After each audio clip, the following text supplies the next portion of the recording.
going to be the first of the new NXTs.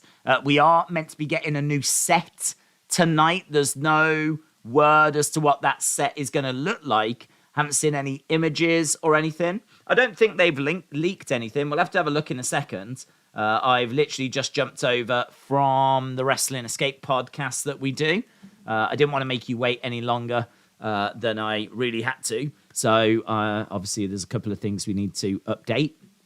But we've got the chat on screen now, which is good. And as we said, a new NXT tonight. I haven't even seen any matches announced. I know that Cora, Jade and Roxanne Perez are going to be on the Grayson Waller effect. Outside of that, I haven't seen anything announced. I haven't seen any. I don't even know that they have announced anything.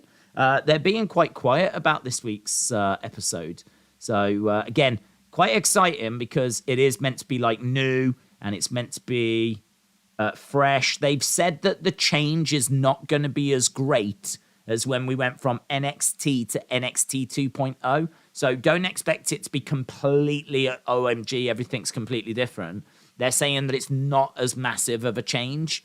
I'm guessing they're probably keeping it largely the same layout. They're maybe just changing the color scheme. There might be like just tweaking a few areas just to make it kind of fit and look a bit more aesthetically pleasing. I always find that the ringside area feels quite cramped. I don't think that building's big enough, to be honest. I just don't think that building's big enough. I think they're trying to get in like a decent sized crowd, and they're also trying to obviously have a ring and a good ringside area. I wonder if it would serve them better to actually turn it around maybe and have like the cameras in a different direction, like maybe have them opposite the entrance stage and then have like loads of people either side, maybe people coming round. It does mean you've got the entrance stage in the background, so I suppose you do miss out on some reactions or whatever, but I don't know, like if it would give you a bit more room around ringside, I think that would be a benefit. Definitely that one part as you come down the entranceway, like that bit there is quite tight. So it would be nice for it to just be able to breathe and just have a bit of space. So yeah, I don't know. I don't know what I'm hoping to see, to be honest. I think I'm hoping for a bit of a, I don't know. To be honest, the colours don't bother me. I know they bother a lot of people. I'm not bothered by the colours. I'm not bothered by like the splatters of colour. That's never been an issue for me. I do think it's the layout, genuinely the layout. I think they've got to get out of that building. I think the stands only go up so far, and they're having to use LED screens to make it seem like there's more people. Because like really you want those stands going back quite a bit, but they don't. There's not enough room for them to go back quite a bit, which is why I was thinking, could you maybe switch it around somehow? But I don't know. I'm sure they've looked at it. I'm sure they've tried a few different things, and seemingly this is the best option. This is the best, way of doing it. So yeah, we'll have to see. We'll have to see what they've got up their sleeve. But I'm very excited. I think I would probably go back to Full Sail. Full Sail always felt like there was enough room. Never felt cramped in Full Sail. Full Sail was always great. There was no issues with Full Sail. The only problem with Full Sail was it just got a bit samey. Like it was the same venue week after week. And I did want them to kind of go on the road a few times. That was my only problem with Full Sail. But I think with the Performance Centre, it just feels a bit small. You can tell that it was not made for weekly shows like that. Like they've basically took a warehouse and turned it into a studio rather than it being a proper studio, and it was meant to be a studio and it was built to be a studio, We'll see. We'll see what they've got. Right, let's have a look at NXT then. We've got a couple of bits. So we've got Andre Chase taking on Von Wagner. That's a qualifying match for the North American Championship, so that's been announced. We've got Cora Jade and Roxanne Perez on the Grayson Waller effect. Pretty Deadly are going to give their State of the Commonwealth address tonight. So Kit Wilson and Elton Prince, we're going to be hearing from those guys. We have also got Alba Fire, Nikita Lyons, and Zoe Starks taking on Toxic Attraction. So we've got that match. And as we said, new set as well. So that looks like everything that has been announced for NXT tonight. And of course, we can jump into any other bits that you want to go through. Daze, sorry for sending you the same tweet you was already tagged in. That's all right. It never bothers me like what people send through. If I get tagged in things, like no problem at all. I just appreciate people tagging me and stuff and sending me stuff. I don't know what tweet you're referring to, James, to be honest, but I've got a few bits that have come through. I don't know. I can't see. There's quite a lot of stuff that's been pinged over. So a lot of talk at the moment about that new head of long-term creative. There's a lot of excitement around that. I don't know if you've heard, but I did put it up on the channel. There is a new head of long-term creative. I can't remember his name, but it I might as well look, mightn't I? It'll be a bit bad to talk about him and not have his name. His name is Rob Fee. There we go. So Rob Fee used to be in horror. It used to be a horror writer. He's also written comics like Spider-Man and Daredevil and Avengers, and he's worked on several Disney shows as well. So tons of experience, and he's coming in, and apparently he pitched a Fiend movie. So he's clearly a WWE fan.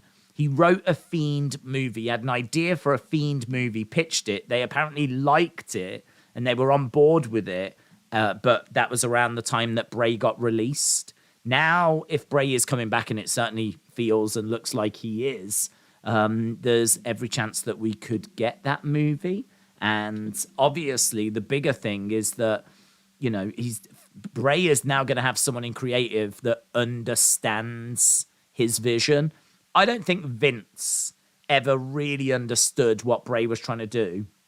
Or if he did, he didn't agree with it. Like, they were clearly on, I don't know how different wavelengths, but they were clearly on different wavelengths. I think Bray's vision for what he wanted and Vince's vision for what he wanted were two slightly different things. So now that we've got this horror writer who apparently has been a driving force for the White Rabbit stuff, he has been someone that's been behind the QR codes and the White Rabbit stuff. I know that Bray has been getting all the praise for this, and I think he still deserves praise because I'm sure he's been a big part of it. But it seems like we need to be putting some respect on Rob Fee's name as well, because this report from Fightful said that, let me find the line.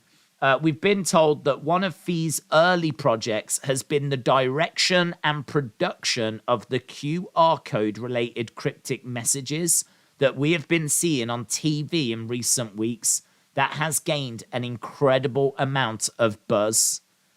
Fee is known as a longtime follower of wrestling, and sources within the company said that he was very familiar with the product. So, I mean, look, for me, there's only positives about this news. I think it's really good.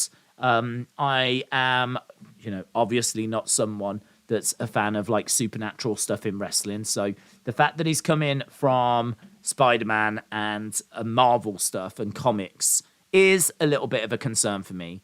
Not a concern in the sense of, oh my God, this is awful. Just, that's like, I hope we don't go down those paths. But I do think him being a horror writer is exciting, because I think what you get with a horror writer is you get great tension. You can build great tension. They can tell great stories, but they're very good at using just subtle things. Do you know what I mean? Like, a lot of horror films are quite slow in their pacing, and sometimes it's just like the little details, just little gestures. That's all you need, like, really, to just build up suspense and, to have the biggest impact. You don't need massive explosions. You don't need, like, vehicles being tipped over and all this. Yeah, that's cool, and it works for Braun, but you don't need that stuff necessarily for Bray and for the Fiend. Like, sometimes less can be more, and, sometimes it can be really impactful, and it can be quite tense. And to be honest, I just don't think we've seen much great horror stuff in pro wrestling. I'm kind of really interested to see if he can bring some of that to pro wrestling. I mean, some of the stuff we see is, I'm going to be truthful, a little bit cringe. If you think about people being kidnapped, right? And like no one caring. I mean, do you remember when Miz was kidnapped by Dexter Lumis and he was just dragged through the crowd? Apparently no security went after him. No WWE officials went out after him. Dexter was able to just get out the building. No one shut the building down. Like, it was all being beamed around the world. There's a degree of just going with things when you're a wrestling fan, because we see this kind of wacky stuff happen on such a regular occurrence that you just I don't know, you just get trained to just go with it.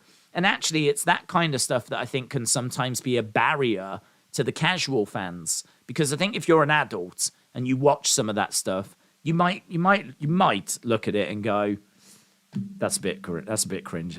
Like, that hasn't played out very well.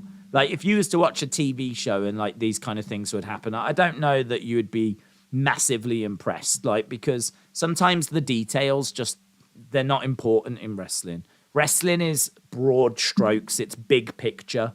It doesn't really worry so much about the finer details all the time.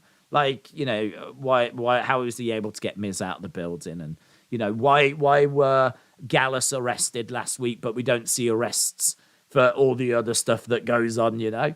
I mean, you can sit and pick things apart till the cows come home. And so, as I said, wrestling is very broad strokes. I don't know necessarily that that's what Rob's going to bring. I think he might bring a real attention to detail. And I love the idea. To be honest, I don't even know if we've had a director of long-term creative before.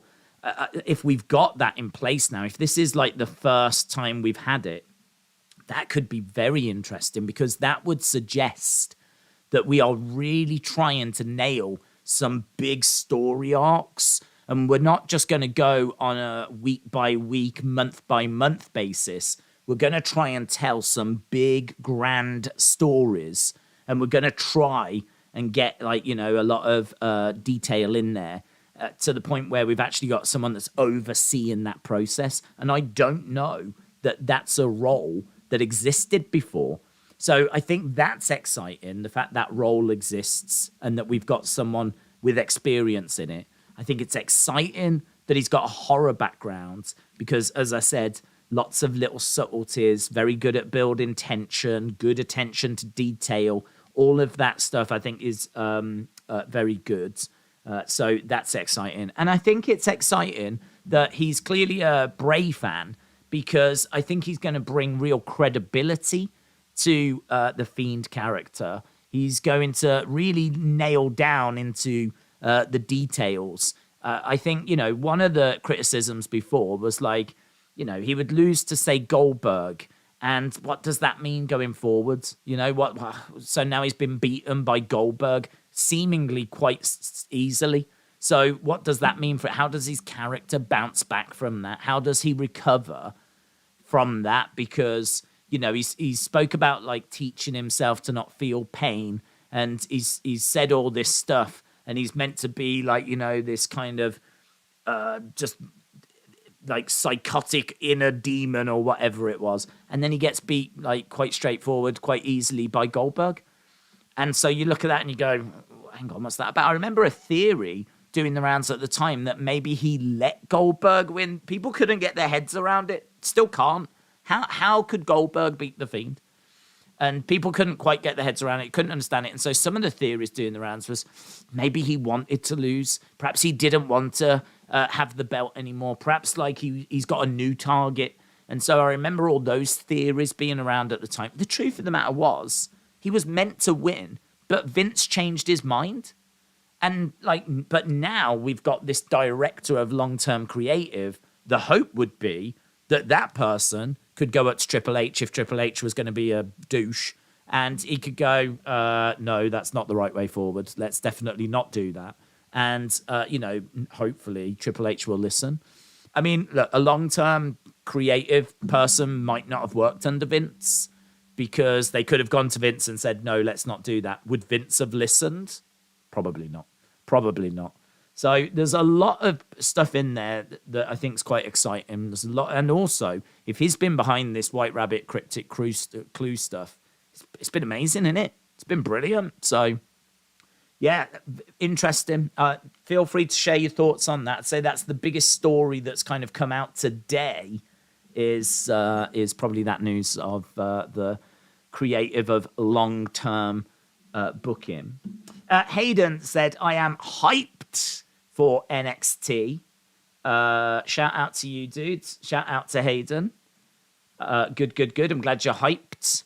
Jake Campbell said his friends with Bray. Bray even went to his wedding. Interesting. Jake, shout out to you. I've got here Bambi Anderson sent me this. A summary of the planned movie. I don't know if this is a summary of the planned movie, to be honest. I don't know, because this feels like this movie has already been made. So Bambi Anderson has found on IMDb a film called The Fiend from 2021. So yeah, I don't know. I mean, I don't know. Why would a movie that has not been greenlit and put into production, because they liked it, but they never went anywhere with it, why would it have a plot summary on IMDb? I wonder if I can find it to show you rather than just reading it. I wonder if I can find it, because I think you'd like to see it with your own eyes.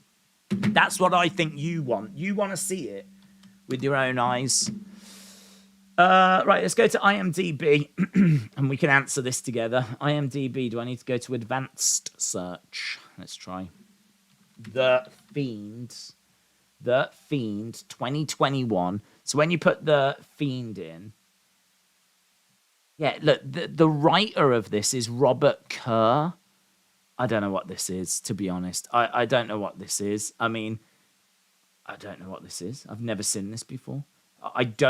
My gut feeling is this isn't the film that people are talking about. That's my gut feeling. Here, look. I mean, look, the reason why I'm saying I don't think this is the film that we're talking about is because the film we're talking about never went anywhere. So why would it be on IMDb, right? And it would not have that cover. That is, honestly, a 5-year-old could do a better job of a film cover than that. That is just awful. That is awful. Apologies if the people that made that are watching. But actually, no, I'm not even apologizing. That's trash, right? So, you could easily have done better than that. That's rubbish. It's an action comedy horror. My favorite genre. Jeez, who doesn't love action comedy horrors? Writer Robert Kerr. Well, apparently this one that we're talking about was written by Rob Fee, wasn't it? That was his name, wasn't it? Rob Fee. Yeah, Rob Fee. So Rob Fee doesn't even get mentioned here. So again, that makes me think this isn't the right one. But let me read it anyway. After 10 years of being locked in a mental asylum, Bray Wyatt escapes and tries to find the man who was responsible for it, known to be Finn Balor, a college student whose parents was murdered. Shouldn't that be were murdered? A college student whose parents were murdered. I don't think it should be was murdered. A college student whose parents was murdered. I know it's not important, right? But if this is the write-up for this film, I feel like the grammar would be bang on. And a college student whose parents was murdered. I think it's were murdered. I really think it's were murdered. Feel free. Grammar fans, let me know in the chat. Is it was or is it were? I think it's were murdered when he was 10 years old. Now that Bray Wyatt is free, he plans to unleash the monster known as the Fiend and kill Finn along with his friends who tries to step in and help. Hang on, that's messed up as well here. That's messed up. He plans to unleash the monster known as the Fiend and kill Finn along with his friends who tries to step in and help. His friends try to step in and help. They don't tries. You don't tries to step in and help, do you? You try to step in. This is a mess. This is all over the road. This is absolutely, I think the grammar is atrocious. I think the wording is incorrect. I think the front cover makes me want to vomit. I think the idea of an action comedy horror film starring the Fiend upsets me. This guy on the right-hand side of the image, I think it's a guy, I'm not sure, looks like a Sasha Banks wannabe, and that is upsetting me deeply as well, because that looks like a sad Sasha Banks. That looks like Sasha Banks. That looks like Sasha Banks realizing that walking out was not the right thing to do. That's what that is. That's what that is. That is Sasha. That's a realization Banks right there. Realization Banks. So we've got guys who. What I will say is I do want to see this film. Oh my God! There's pictures from the film. There's pictures from the film. I thought that was a dude. I think it's a girl. Oh, that's bad, isn't it? I might have got that wrong. Hang on, let's click on this. This is the gift. No, it's a dude. Is it a dude? It's a dude that's wearing like quite frilly shorts. Is that a dude? I don't know if it's a dude. I don't know anymore. I don't know what this is. But I'm quite confident this has got absolutely nothing to do with Rob Fee, right? Yeah, fairly confident. I think this is some kids. Can kids do this? Can kids just go onto IMDb and go, I'm going to upload a film? Like, what's going on? And why is Jordan Devlin in the middle here? What's going on? We've got Jordan Devlin on the go. What is going on? Sasha? He is Sasha. Finn? Are these meant to be? Oh my God, I've only just realised that's Kurt Angle. That's Sasha. Finn? Who's Jerry? Who the hell's Jerry? Jerry Lawler? Burger. He's got In-N-Out Burger. So is he Burger King? Jerry the King. Burger King. Texas. Jerry Lawler's not from Texas. Don't wear glasses. He ain't got his hair like that. What? This one that's Jerry hasn't tried at all? Look at Mick Foley. Look at Foley. Oh my God, this is the greatest. This is the great. Right now, nothing else matters. Like NXT can be cancelled. This is the greatest thing that's ever happened to this channel. The Fiend. Look at this. Look at this. Again, I'm really sorry. I don't know if that's a dude or not. I feel bad now because I don't know. I don't know anymore, right? I don't know. But yeah, look at Finn. Look at Finn. Oh my God, this is just everything, isn't it? This is just everything. Let's try and take it down. Oh my God, let's try and... I need to have a look at the other pictures, don't we? We need to look at the other images, right? Right, let's go over to...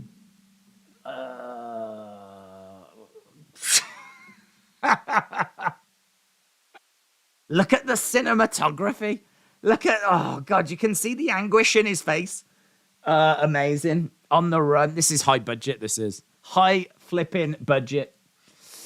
There we go. There's Finn Balor, guys. That's Finn Balor hanging out with Kurt Angle. And I think, who was that dude in the background? Is that Mick Foley? Just hanging out by this sewerage pipe, to be honest. Just hanging out by a sewerage pipe. Look at that. That could be the front cover right there. I have no idea what that is. Bodies, but it's only at cinemas now. There's the front cover. I feel bad about this now. Now that I know it's a bunch of kids, I feel bad about it. That's it. Oh, it must exist. How do I watch this? Where is this available? We could cancel NXT. Rating, 10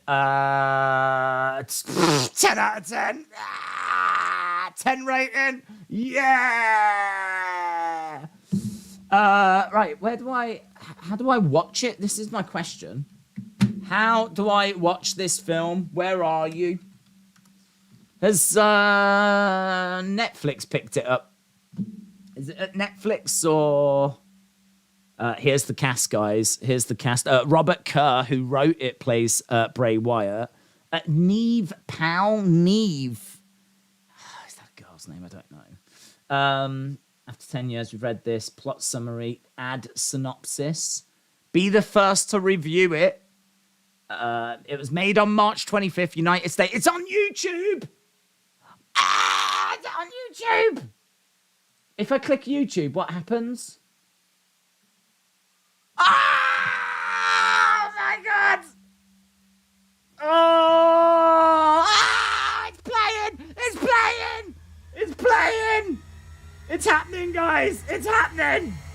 Calm down. It's only had 2,700 views.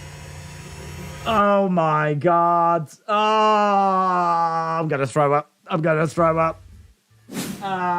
Quick-witted, mixed quick-witted is sarcastic. It's like a dating profile, timid. Where's the Fiend? Where's the Fiend? Fuck you. Nah, you're just a simp is what it is. Where is the Fiend? I don't know, hang on, I probably need to turn this down because I don't know what they're saying. Where's the... Right, hang on. Who's he? I can't remember who these people are, to be honest. Right, hang on. Where is... Oh, man, I do not want to be getting any kind of trouble for showing this. If I'm going to have my channel taken down, it ain't going to be over this. Dude, what kind of locations are we? I mean, so far I can see field. Where's Sasha? Oh, yeah, I want to know if... I don't want to know, actually. What's that? Is that the... where's the Fiend? I want to see the Fiend! Hang on. Play. Oh, don't you dare struggle to load. It always does this with quality. Who are you? Who's the hell are you? Fiend? No, that's Finn Balor. Is that for the Fiend? Is that the right... Oh, hang on. I have someone in a Fiend mask here. There we go. There's the Fiend. There's the Fiend. Yowie wowie. I think that is a girl in it. Oh, damn. I feel so bad now. Damn it. Damn it. I didn't know this was... Right. I didn't know this was fan-made, did I? I didn't know this was fan-made. Ah. Right. I tell you what. I'm going to do him a solid. Let's share that. We'll share that. Let's go over. It's going to put... Hang on, I've still got wrestling escape pods. We've got about half an hour. Yes, we could sit here and watch that film, and that's exactly what we should do. But I am also concerned that this channel might end up getting taken down due to copyright, and I am not losing this channel over that fan-made film that's got 2,000 views, right? I'm telling you that right now. So, let me enjoy.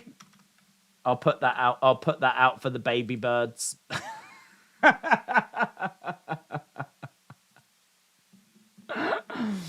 There we go. People have probably already seen it. I don't know. I've never seen it. It's out there, though. Can I just say, I think some of you have been really harsh there. I think you need to have a look in the mirror because some of the things you guys were saying was really off. I didn't know it was fan-made. I thought that was a proper... I thought if it was going to be on IMDb, it was going to be some kind of fairly big deal. Like, you know, there'd be some kind of back into it. I didn't realise that you could put fan-made films on IMDb. I didn't have a clue. Let's carry on, shall we? LSW said The Fiend for Oscars. It's got my vote. It's got my... How did it not win? Did it... Oh, my God. I never checked the Oscars. Like, did it win last year? I never looked. Oh, God. We could have just spent an hour on the Wrestling Escape Pod watching this movie and talking about it. Ugh. Peter said, Daze, what if the reason the QR codes are appearing and strange things are happening is because previous White Rabbit... Hang on, it's gone. Previous White Rabbit... Hi, Daze. What if the reason the QR codes are appearing and strange things are happening during certain segments is because previous White Rabbit clues were pointing to those specific groups of people?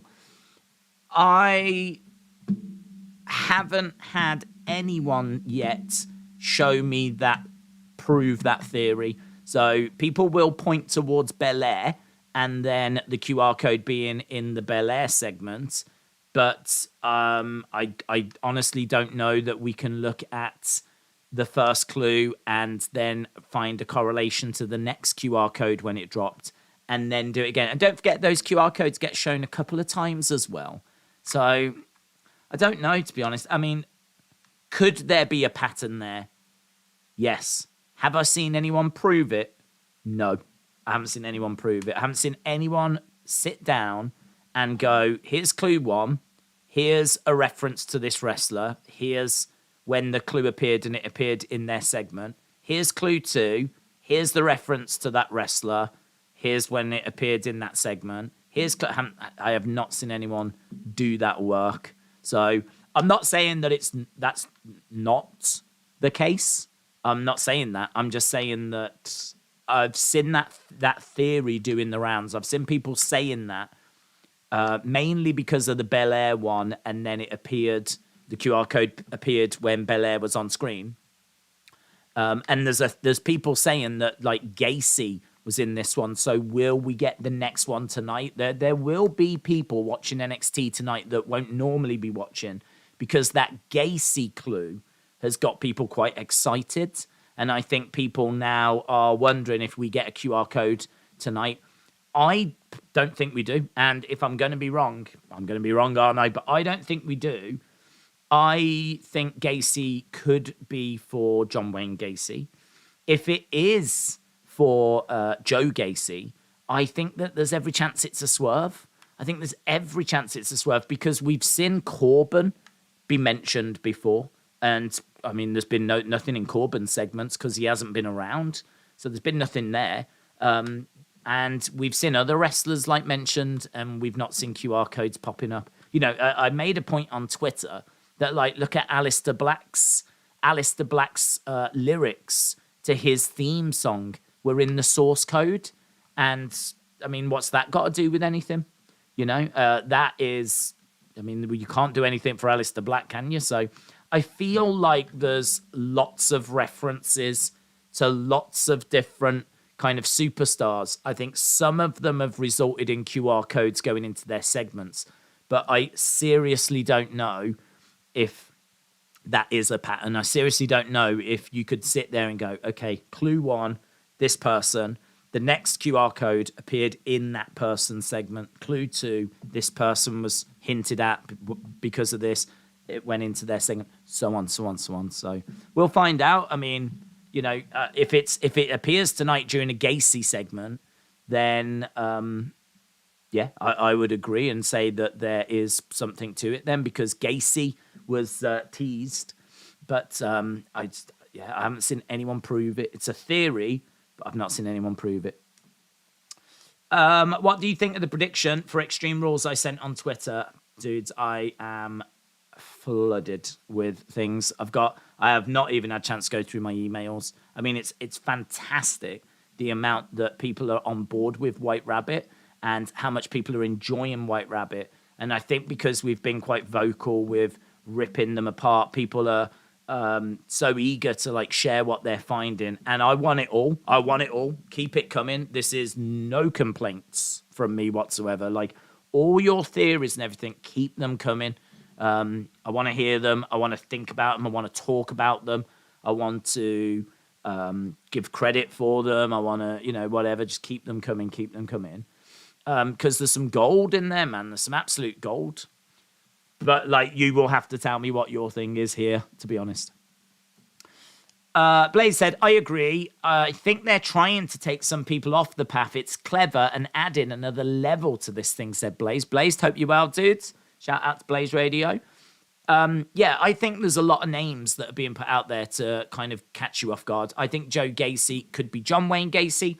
If it's not John Wayne Gacy, then I think it could be Joe Gacy. But I think it's a case of just keeping you guessing till the very end. You know, what you don't want is you don't want it to be so obvious that it's Bray. I would argue that they've already gone a bit too far with that. I think that this is, I mean, we've been open-minded, and I've been telling you as we've been going along where I am with like my percentages. Right now, I am like 95% that this is Bray. And I like to think of myself as someone that's level-headed, open-minded, really likes to look at like the full picture. I like to look at all the clues. I like to look at everything and then make my mind up. I'm not someone that likes to just jump in. You know, I'm someone that really likes to analyze, and I really like to look at the landscape of things. And, you know, I'm at about 95%. I just think that everything is just coming in, connecting to Bray, innit? Everything just seems to be coming in, connecting to Bray. I mean, the whole Samson and Delilah thing connects with Bray. You know, you've got what people are thinking is like a Fiend face in the background of Alexa. Someone even thinks that is actually, so you know that static that played before the QR code appeared? There's a great theory on Twitter that is actually part of Bray's old intro. And so it is like footage of Bray that is being played. It's distorted, but there's a theory that it's that footage. Hard to prove again. A lot of this is hard to prove. So, you know, we do just have a lot of theories doing the rounds. But, yeah, that's probably the best one I've seen. So, yeah, just a lot of stuff that's coming through just seems to be pointing to Bray. I really like that Magic Eye one as well. I did that on the second channel. The one where the Magic Eye pattern is the same as a fabric that's called Wyndham Periwinkle or something. You know, even that was like mental that it was like so close in its pattern. Doge Wow Pow. How's it going, Doge Wow Pow? Things have been better, haven't they, for the world of Doge? So I hope you're staying strong. But you'll rise again, I'm sure of that. Actually, you know, I don't know if you heard, but Elon Musk is going through with buying Twitter, and Elon Musk has been a big driver of Doge. So if crypto is going to come into Twitter, maybe there could be a little bump on the horizon. Who knows? But Doge Wow Pow said, do you think there'll be a QR code in NXT today? I don't. The reason why I don't is because they haven't been using NXT for QR codes. So we have only been seeing it play out on Raw and SmackDown. And Gacy was mentioned, but a lot of things have been mentioned. A lot of references have been made. You can find clues and hints to a lot of people.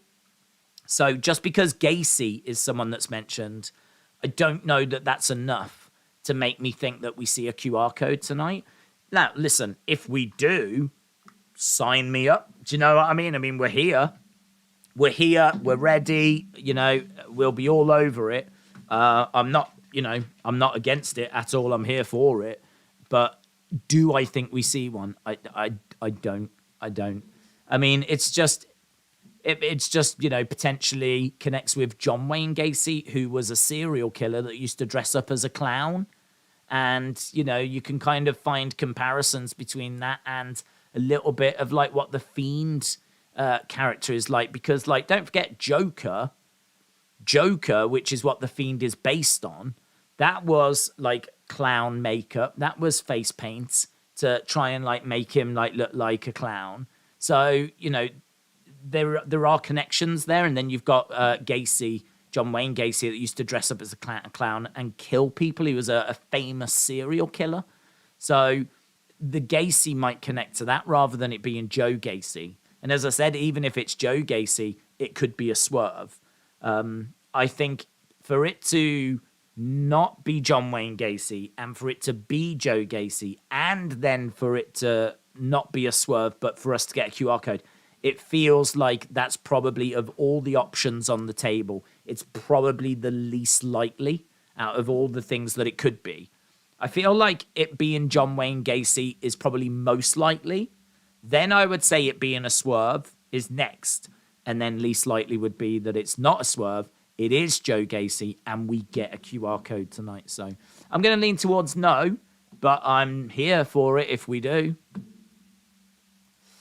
But if I am staying, I'm going to need a coffee, said Retro D-Man. Watching Days that have been half asleep is never a good idea. Retro D-Man, shout out to you, my friend. Yeah, well, we'll wait and see. As we, I know there's going to be a lot of people watching and hoping that we get a QR codes. I mean, let's try and make a case for it, shall we? That theory that they are saying a name in the clue and then you get the QR code connected to it, I can't prove that that's not true. So that could be true. Gacy could be Joe Gacy, and it could mean that we get a QR code tonight. So there's definitely a possibility. This is also a big show because they are going to deliver a new set. And I think they're going to want people to tune in, and they're going to want to make it a bit of a refresh. And if they were to drop a QR code on the show tonight, that would be a way of getting people to talk about NXT and just get NXT back on people's agenda a little bit more. So you could maybe make an argument that of all the weeks to do it, tonight would be the right week to do it. So I feel like there's definitely some arguments that can be made for it.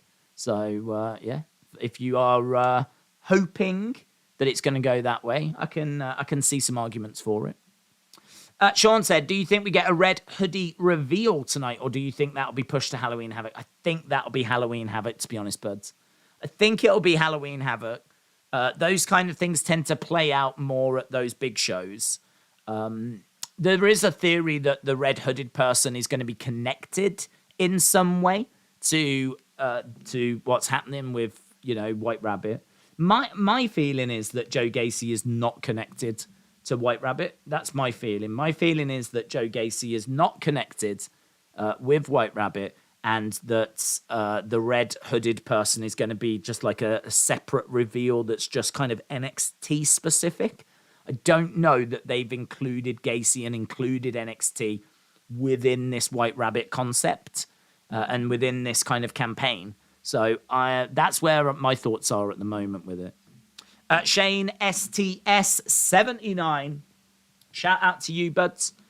Shane said Daze got nailed by 145 mile an hour Hurricane Ian. 8 days with no power. Damn, man. Thanks for distraction. Looking forward to Extreme Rules, possibly Bray. Cheers, mate. I'm really sorry to hear that, dude.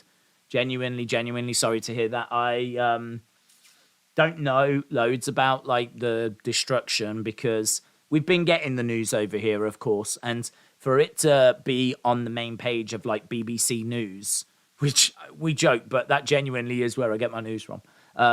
For it to be on the main page of that, one of their top stories, and it be about weather in America, I mean, it shows like how horrific it was and everything. So yeah, I've seen bits, let's put it that way. I've seen bits, but probably not to the same level of coverage as what you're getting over in America, of course.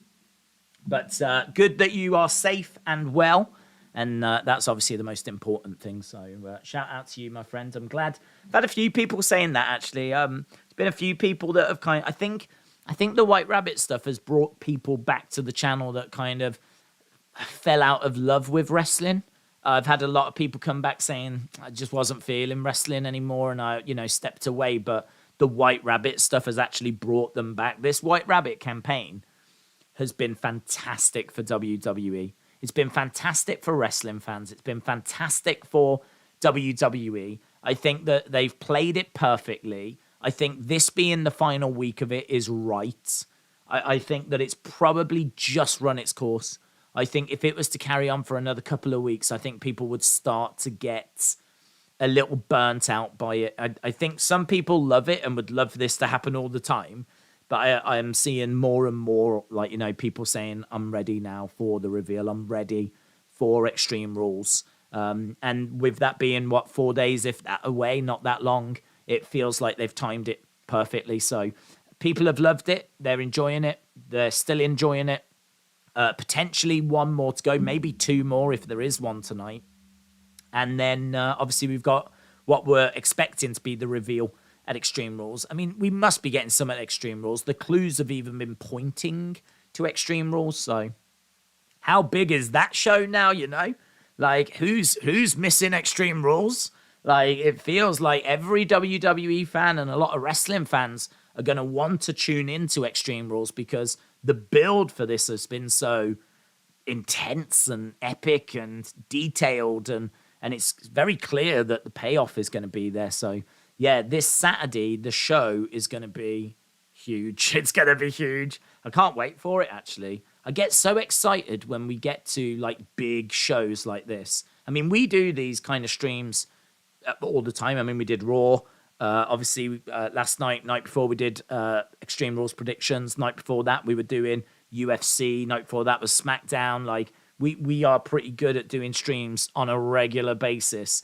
But when you've got something big and juicy and something like that where you know the excitement is going to be notched up like 20-odd levels, 100 levels, it's very exciting that that's literally on the horizon. So, yeah, can't wait for Extreme Rules. I still need to get the stream set up. We are doing it on the Wrestling Daze channel. And exciting. Kane said, we need fan-made movies for Mandy Rose, Raquel, Linda, and goddamn, we need a Vince and Trish movie. Yes. Do you know what, actually? On the Wrestling Escape Pods, right, which if you've never watched it, I'm going to tell you now, is a car crash. It's a car crash. It's literally unplanned. We go where the conversation goes. I tried today to talk about Extreme Rules. I managed to get to Extreme Rules about 45 minutes into the show. And so we had about 10 minutes to cover it. And then I still managed to forget a match when we did the predictions. So it's a car crash. But we have spoke about a great idea that I'm quite excited about. And that is giving people a line from a movie or something. Actually, it probably should be wrestling related, thinking about it. But how about if we took lines maybe from the Fiend, and we could give them to like people watching. You send in a video of you doing your specific line, specific scene, and then maybe we can like put it together and have like a good 10-minute like piece of the movie that we've created or something that way. That could be really fun. I'm really down for that. So yeah, that's something that's potentially on the horizon, which I think could be a lot of fun. Maybe our love letter, our tribute to the 2021 classic, The Fiend. I love that. This community coming together to show its love and appreciation for the 2021 movie sensation, The Fiend. James said, I've tweeted you what NXT looks like. Let's have a look then, James, shall we? Actually, rather than me looking on my phone, why don't I show people? I'm going to do this. You better not have sent me a picture of little James Chadwick again, James. I've told you about doing that. I've warned you about that. Draven Wrestling Covers. Do they follow me? They do follow me. That's cool. Revamped PC for NXT tonight and going forward. The black ring mat is back. Yes. More space around ringside. Yes. That's what I was hoping for. That's what I wanted. I wanted more space around ringside. Oh, yes. Hang on. Have I got a good? Let's applause. There we go. They can have applause. Nice. Triple H was like, ta-da. He saw me on this stream and he's like,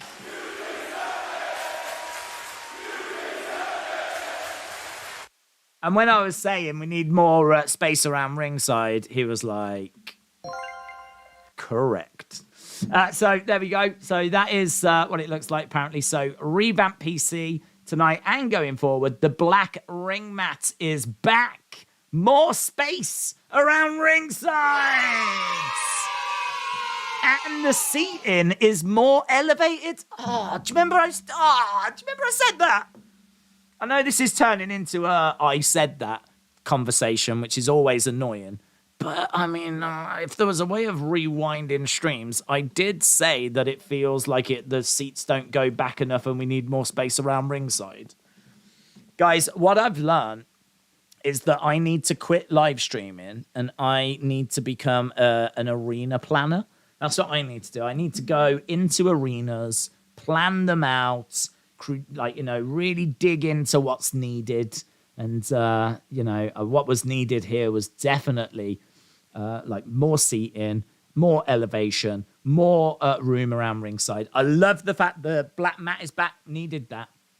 And, I mean, I don't know if they're going to keep the white ropes, but they've been using blue ropes, and that doesn't make any sense because it makes me think of SmackDown. So I hope they keep these white ropes as well. So I appreciate this, James. And I really appreciate the fact that you did not send me those naughty pictures like usual, yeah? So let's put a little message up, shall we? Let's put, this is great news for people like me that love arena design. There we go. Boom. Wow, I can't believe you can make those sounds with just your voice alone and absolutely no technology involved in any capacity. This is why I am Teen Magazine's Streamer of the Year. Yeah. So it's because I've got these special abilities like that. Just Nick said more naughty pictures from James, please. No, honestly, he needs to go to the doctors. When is Halloween Havoc? Do you know what? I don't know. I'm ashamed to say I don't know. I'm going to Google it for you. Halloween Havoc date 2022. I'm looking. It is October 22nd. So Halloween Havoc will take place Saturday, October 22nd. Start time 8 Eastern. Oh my God, what's happening on that date? What have I got on October 22nd? I feel like that's going to clash with big things, which is not going to be good news. Let's have a look. October 22nd. Oh, yeah, I mean, it only collides with UFC 280. Flipping one of the biggest UFC shows of the year. That's how I feel about that. Oh, God, why can't they do it on a Sunday? I haven't got anything on Sundays. My Sunday's like free. Well, I'm sad now. I know it probably works better for you lot. I always get people saying to me, oh, no, I love that it's on a Saturday. It works better for me. Yeah, but I don't care about you. That does not work for me, right? Doesn't work for me. Stop being so selfish and saying that it works for you. It doesn't work for me. And that's the most important thing. So, annoying. Halloween is on October 31st. That is a Monday, says Miguel. Bradley said, did you watch United versus City? I didn't. I was doing some work and I listened to the first half. And I think we were already about 4-0 down at halftime. So, lol. So, I didn't lose interest, but I knew we weren't winning. Moldy, hello, said, I have massive news. A few months ago, I mentioned on the Olympics, I put my foreskin in a jar. Well, I found it. Can you do a poll on whether I should eBay it or not? No poll needed, mate. No poll needed. Why do I need to do a poll when the answer is so obvious? Of course you need to eBay it. And actually, I think that someone in this community would snap that up. I've got no doubt about that whatsoever. Someone said about UFC 280 starting early. Well, I hope so. Let me have a look. I was under the impression that it was going to be late. So if it is going to be starting early, that is going to be great news. Let me have a look. Actually, yeah, you might not be wrong here. You might not be wrong. Main card starts at 7, so it should be done by 10. Yeah. You're right. Who said that? Someone said something good in the chat. Let me give credit where it's due. Are you doing World Cup streams? I do want to do World Cup streams, yes. Who said about UFC 280? Richard said, wouldn't UFC 280 start early because it's on Fight Island? Richard, you legend. You've just saved this channel, Richard. That means that we can do UFC 280 and then Halloween Havoc afterwards. And it's all thanks to Richard, because I might never have looked. I might have just given up hope and never even checked. And just not streamed anything out of sadness instead. Right, we are about to go over to NXT. The new NXT. Yes, and it is black and gold. Oh, look at it.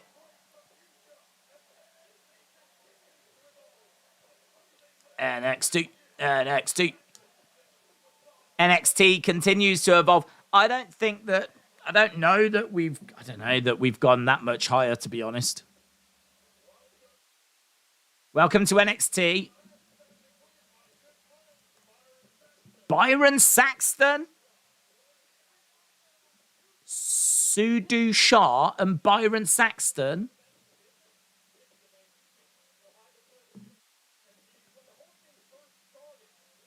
Is this the permanent new commentary team? Is Giddy? Byron's Giddy?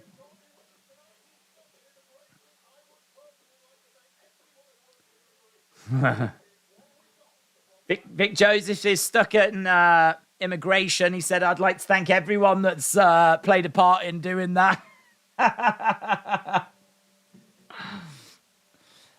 Here we go. I'm into this. We've got Pretty Deadly making their way out, and they are dressed like royalty.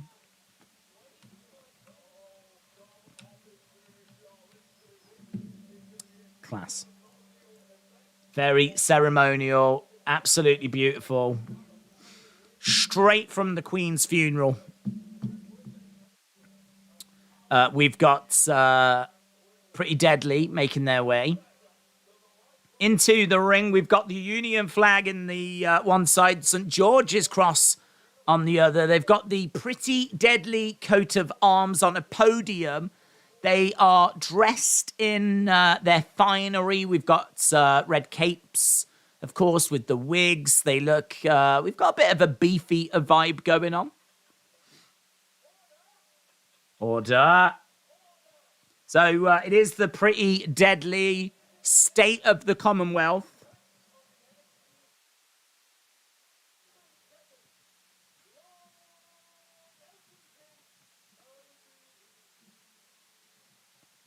Okay, so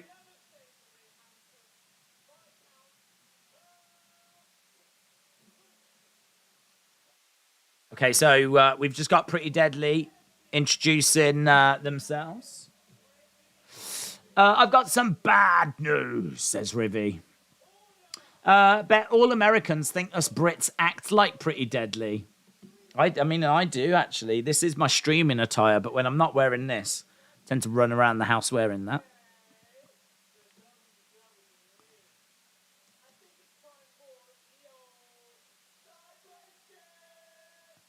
Time for a side plate check.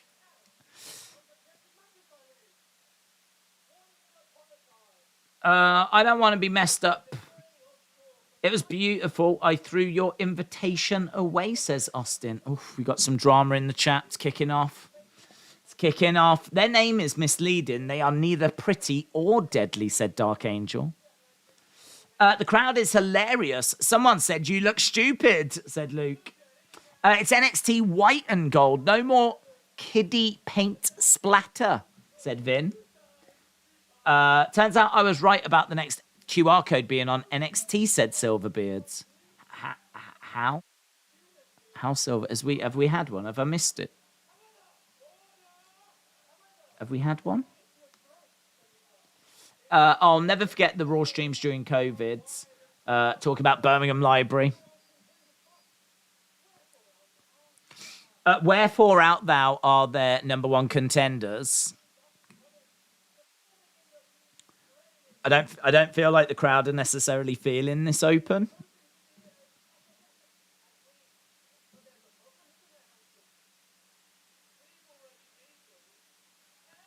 We've already beaten everyone.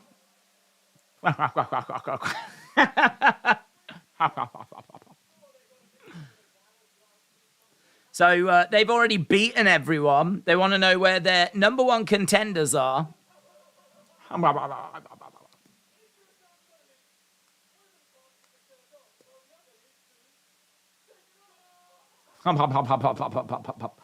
Do you think Klopp should stick to 4-2-3-1? I didn't watch it, but I don't know what the score was. Maybe this is where the Brawling Brutes appear, says Scott. Winnie the Pooh was banned from a Polish playground because he doesn't wear pants. Well, I mean, Winnie the Pooh is also animated. So I don't know who walked into a Polish playground claiming to be Winnie the Pooh, not wearing pants. Is that Chadders? Is that James Chad? That sounds like a Chadwick move. Chadders, did you go over to Poland claiming to be Winnie the Pooh and didn't wear any pants? Please respond. Not a wrestling question, but did you watch Dharma on Netflix? No, but I do want to. It's, I'm understanding, hearing that it's very good, if you like that kind of thing. And that's the kind of thing that I would watch. So I like true crime stuff. So yeah, I would. I haven't, but I will. Still working my way through Better Call Saul. I'm about halfway through season 5. So I need to finish that first. Okay, they're still talking. Brawling Brutes. It is the Brawling Brutes. Someone called it. Someone called it. It is Brawling Brutes. I didn't hear any rumours of Brawling Brutes. Bruiser, wait. Bruiser, wait. Bruiser, wait, chant.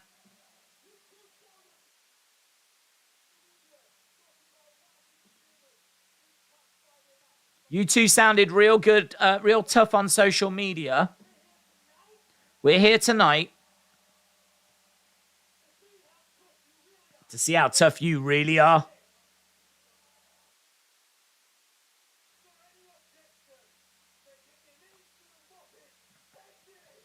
Is there any objection to kicking these two Muppets' heads in?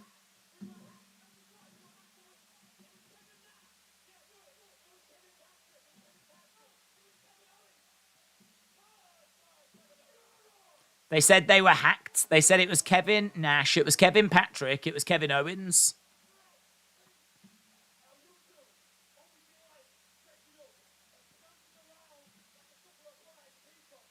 You two like dressing up and prancing around like prize peacocks, says Ridge.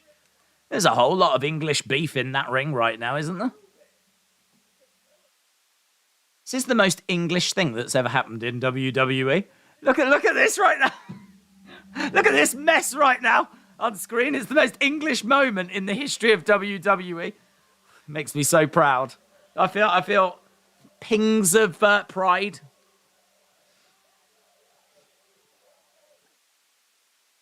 Pretty deadly against Brawling Brutes for the NXT tag titles, said Michael. James said, I told you those things in secret. Yeah, but come on, we're amongst friends. Carmelo, Hayes, and Trick Williams are coming out now.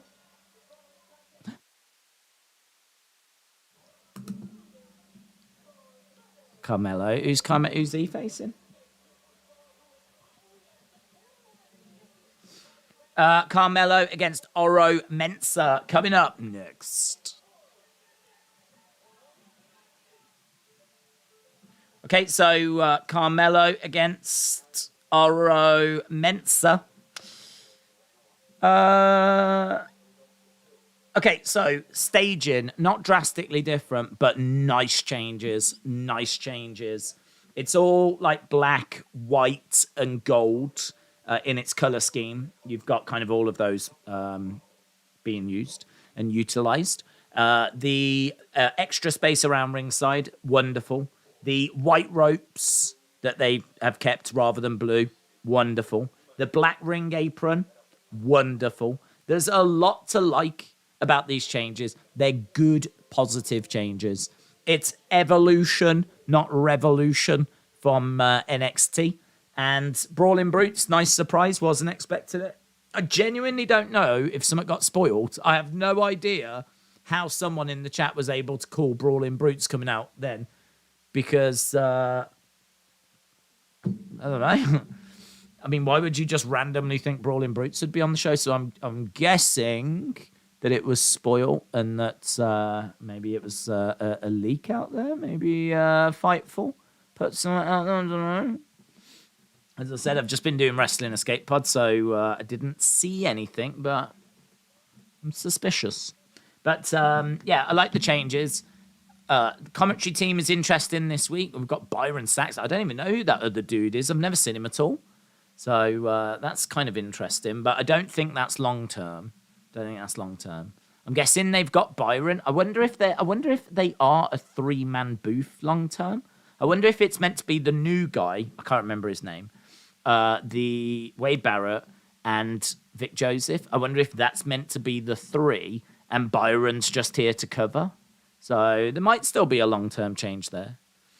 That open was... I mean, I was into it at first, but it wasn't funny. It wasn't... I didn't find it funny or engaging. I mean, my mind started to drift, and I was paying a bit more attention to the chat, to be honest, because it just wasn't grabbing me and holding my attention. So I think if you're going to do a segment like that, where you're going to have them come out dressed up, and you're going to have them do stuff, you really need some good lines. You need some witty stuff. You need something to, to not make it cringe. And it just didn't quite grab me. Let's put it that way. Brawling Brutes coming out is fun and unexpected, as I said. And then we're moving into Carmelo against Oro Mensa. So this is it. This is the new NXT. This is where we are. And this is what we've been waiting for. So hopefully it's going to be a good show. Oro Mensa is Oliver Carter from NXT UK, is a former tag champ with Ashton Smith before his injury and release. Shane said they were concerned this week not only about NXT but SmackDown because of the hurricane, whether or not certain wrestlers and or announcers can make it to the shows about being stuck. Perhaps there's been some disruption as well to this show, maybe. That segment we just had, though, that was announced last week, so I don't think that's any different to what they had planned. I think that was definitely planned from last week, so... But yeah, we could have some disruption. We've just got an advert right now for Raw, which obviously is going to be a big show because that has got it's the season premiere. We've got Roman on the show and Bloodline. We've got DX on the show. And obviously, if Bray's coming back at Extreme Rules, gotta think there's going to be something on Raw next week. There's going to be juicy as well in regards to that. So we're in Brooklyn. That's normally a good crowd as well in Brooklyn, so lots to look forward to. Right, we're seeing a vehicle arrive. Stepping out of the vehicle is Toxic Attraction. They get attacked by Alba Fire. So Toxic Attraction attacked. And the car speeds off. So NXT Women's Tag Team Championship #1 contenders match. Gigi Dolan and JC Jane taking on Zoe Stark and Nikita Lyons. So that is a match we've got tonight. Right, here is Oro Mensa. I remember talking about this. I remember talking about his weird entrance. Like a club vibe, but we haven't necessarily seen anything that suggests that he hangs out in clubs or he's a clubber or I don't know. Perhaps we need to learn a bit more about him. Okay, so parking lot brawl. Parking lot brawl. I tell you what's nice, to be able to sit down and actually watch a show.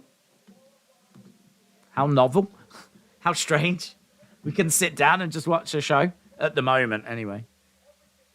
Orlando had major flooding, and sadly, it's 101 that have died so far. I think it was 20-something last I heard. But that was a little while ago, so... Awful, awful news. Thoughts absolutely with people of Florida. James said he's very talented. That is very kind, James. You see, I knew it was in you, James. I knew this positivity and this love was in there. It just needed coaxing out and red letter day. Primo said SmackDown last week did 2.2. Very surprised they couldn't retain 2.5. It begs the question, why do wrestling fans have bad viewing habits? Because it's clear they are out. Clear they are out. Why do they have bad viewing habits? I don't know. I mean, I feel like the 2.5, that's the highest we've been since 2020. So that was an exception. I mean, I wasn't expecting them to maintain that 2.5. It would have been nice if it had only dropped to, say, a 2.4 or a 2.3, but I was expecting the drop. Maybe the drop back down to 2.2 is, I don't know, maybe disappointing that we've just gone back to where we were, but I don't know that you can be too disappointed with 2.2. That's kind of average. That's average, isn't it? That's kind of where we are. So, I don't know. I think we should look at it that for 1 week we got to 2.5. And we should just celebrate that. Rather than being sad that we didn't stay there. Come on, let's be glass half full, shall we? Glass half full. Look at what we achieved. Hey, the barricade is interesting. So we've got a barricade around ringside. Is that... I can't figure out what they've done, actually. Because they had, like, a glass barricade before. This thing looks a bit temporary. The barricade they've got now looks a bit strange. I like the extra space, though. It's working for me. Right, we're back in the ring. Carmelo Hayes is in control. It is not Pretty Deadly right now. Lies. Let's change this over. It's Carmelo versus Oro. Austin said, I want a QR code. You'll have what you're given. Yeah. And you'll like it. Daze, you had wrestling news outlets predicting SmackDown could be on the verge of 3 million after 2 weeks ago. What wrestling news outlets? What wrestling news outlets? Unless it's Meltzer or Sean Ross Sapp. Kick to side of the head there by Carmelo. Fun little first match. Springboards. He's so effortless in the air, isn't he, Carmelo? So smooth. When he comes off and does a springboard, it's just all so perfect, and he's got great hang time. Like when he's in the air, it's like it's where he belongs. He's so at peace in mid-flight. I've blocked all wrestling news outlets except Sean Ross Sapp. Wait, what have you given? It sounds like my... In fact, Jack the Ripper might have been Edgar Allan Poe, the timeline matches in a very strange way. Guys, that's breaking news. That is breaking news coming in right now for all of you Jack the Ripper stands out there that are waiting for those latest updates on Jack the Ripper. We've got some news coming in. That's what we're here for. That is literally why I stream. Big back body drop by Oro. Oro again colliding into Carmelo. Carmelo clothesline. Oro German. Release German. That was nice. That was nice. Oro backs up in the corner. Charges over. Goes for a kick to the midsection. It's a nice little move. So Carmelo grabs his leg. Throws it down. Oro actually rotates over. And ends up like axe kicking him in the head.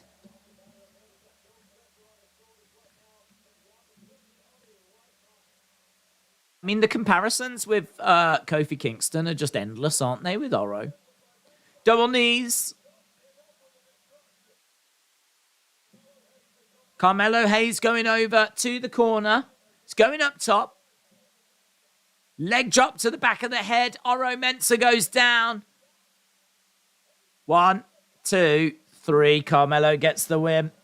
Carmelo gets the win. Good win. Good little match. You could have seen that match really at any point in the history of NXT. I could have watched that match back in 2014. 2 skilled in-ring performers going at it in a fun contest. Nice. Bout it. Is Mandy Rose the greatest NXT women's champion ever, says Gene. No. Noah said, what happened to Vic Joseph? Who's the new guy? Vic Joseph apparently got stuck at immigration, according to Wade Barrett, and he said that he would like to thank everyone that made that possible.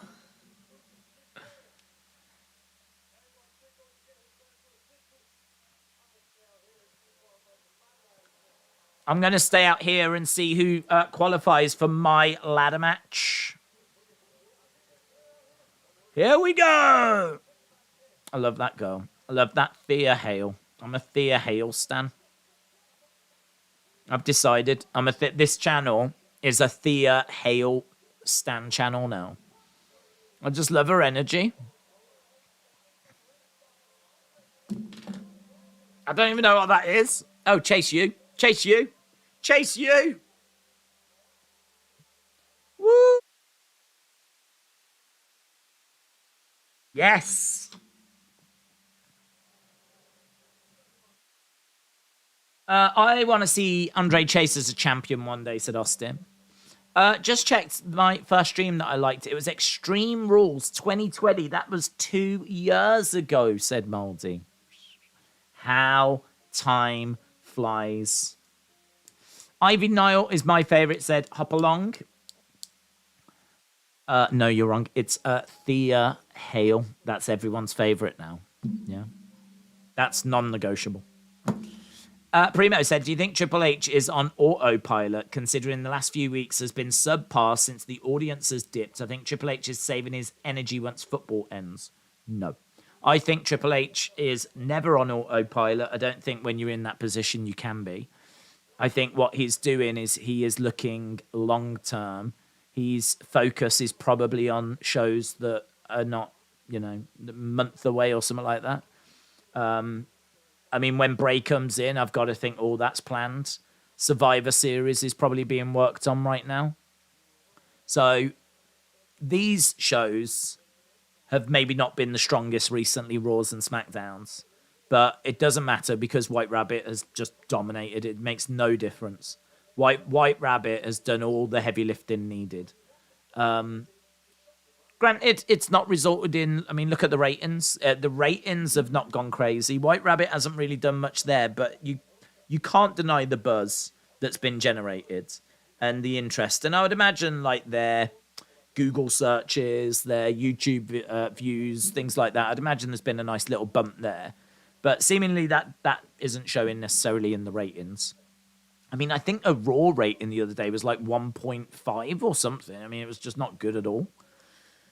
So White Rabbit hasn't done anything to ratings, but it doesn't matter because it's kept the fans happy.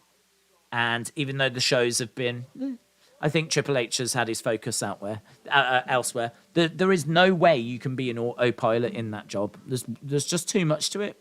It's too much. There's too much that you've got to be planning coming up and meetings and conversations you've got to be having and creative. I mean, like when Bray comes in, what's going to happen? These conversations have probably already happened. He might forget Bray. He's looking at the next one, whoever the next person coming in is going to be or whatever the next things are. So, as I said, maybe we're at Survivor Series. Maybe Triple H's Survivor Series right now. And what do I need for that? Edward said, yes, you are very talented. Thank you, Edward. Yeah, true. I agree. Unbroken said, is the fight pit just a Frankenstein version of their spare part for a Punjabi Cajun Hell in a Cell? No. It's got nothing to do with a Punjabi prison match. Hell in a Cell? No. Because you can't go out the ring. It's a cage.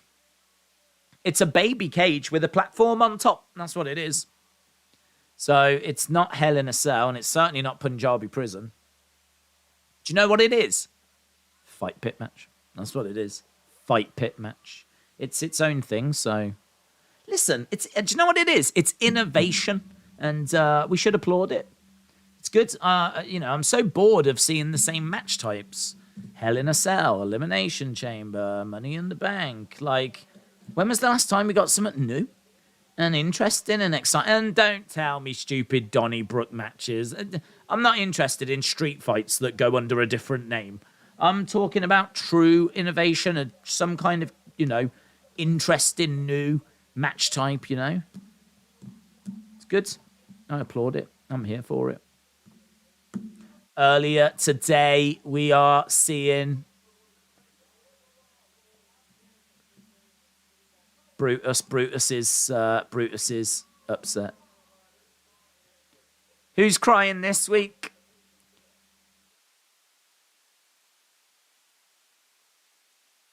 That's a nasty bruise, isn't it? Duke Hudson's here. We might be building towards Julius and Duke Hudson. Look at that bruise. I wonder if that's makeup. I wonder if they've done that up to make it look worse than it is.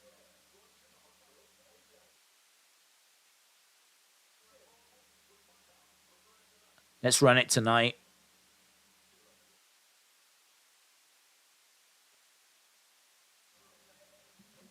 Doc, stay here. They're both going to need medical attention tonight. So, Duke Hudson.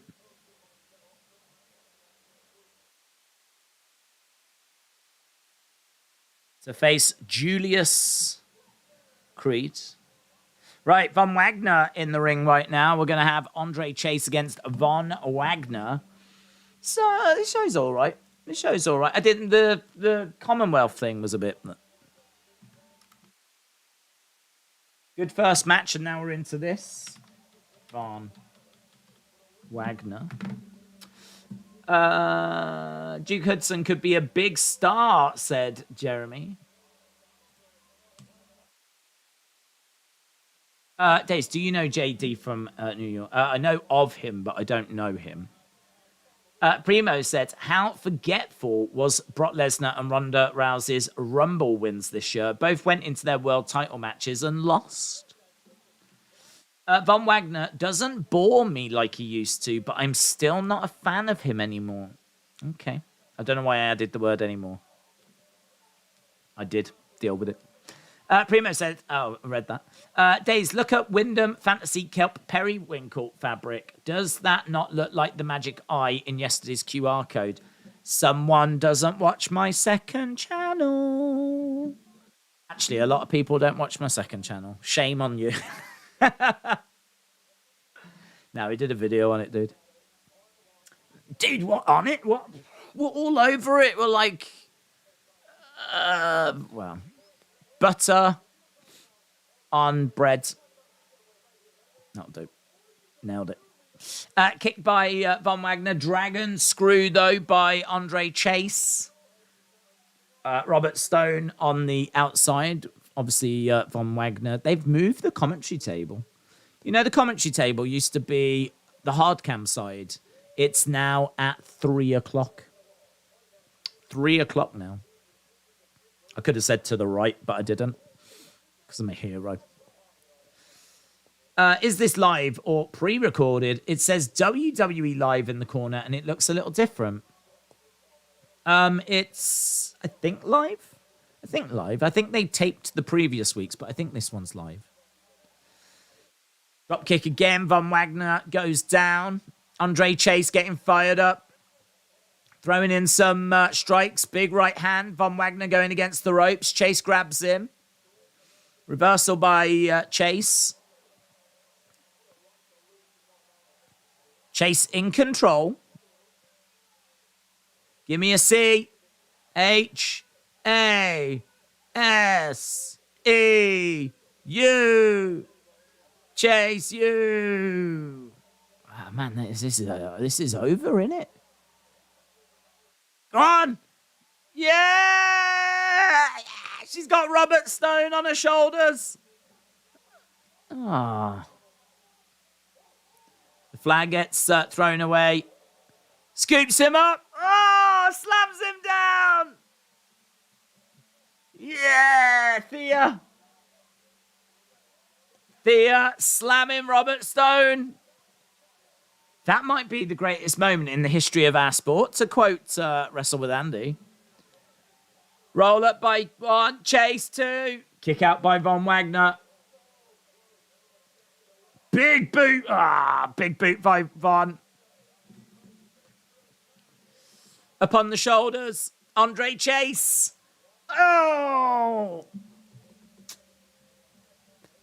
Slam down, 2, 3, and Von Wagner gets the win. Oh, that's a shame. That is a shame. Von Wagner picks up the victory. So Carmelo Hayes, Oro Mensa, Wesley, and Von Wagner. They're all going to be in the ladder match at Halloween Havoc. Thea Hale is awesome. That's the spirit, James. That's it. Oh, is that Wes? Wesley's come crashing down from the heavens. Wesley came crashing down. Jumps onto Carmelo Hayes. They're having to try and drag Wesley off.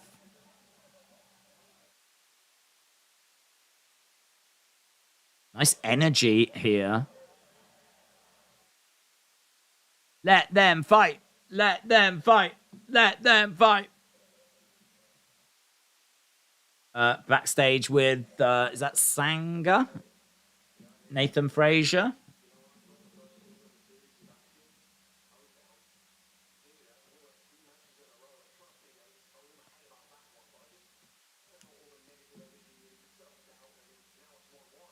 Now it's 1-1. So Nathan Frazier against Axiom.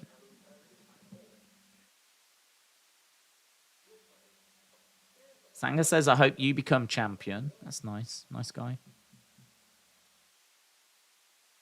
Ah, Veer. Here's Veer.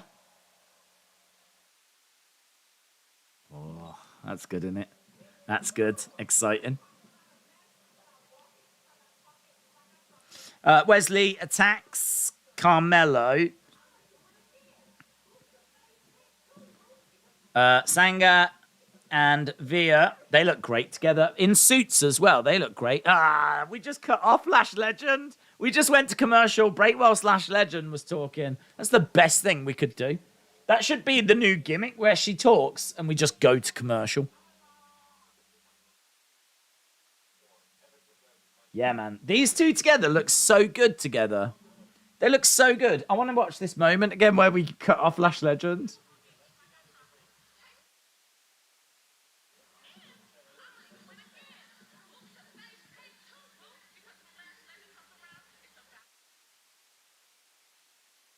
Ah. She'd almost finished. That's the only problem. We just clipped the okay at the end. I'd love it if she was mid-sentence. We just cut her off.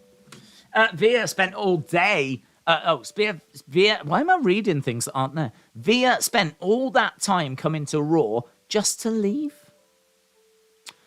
Via is coming again. Trey said, "I told you. I told you." Days news. AEW. What's the news? What's the news, Brandon? Drop it, mate. Drop it. Take the glory. Everyone can see you in the chat. This is your time to shine. Do not back out of the spotlight right now. What's the news?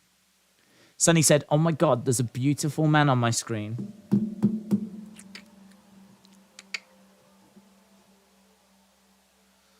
Are you watching TV or? Days is the least handsome person that I've... Hello, darkness, my old friend.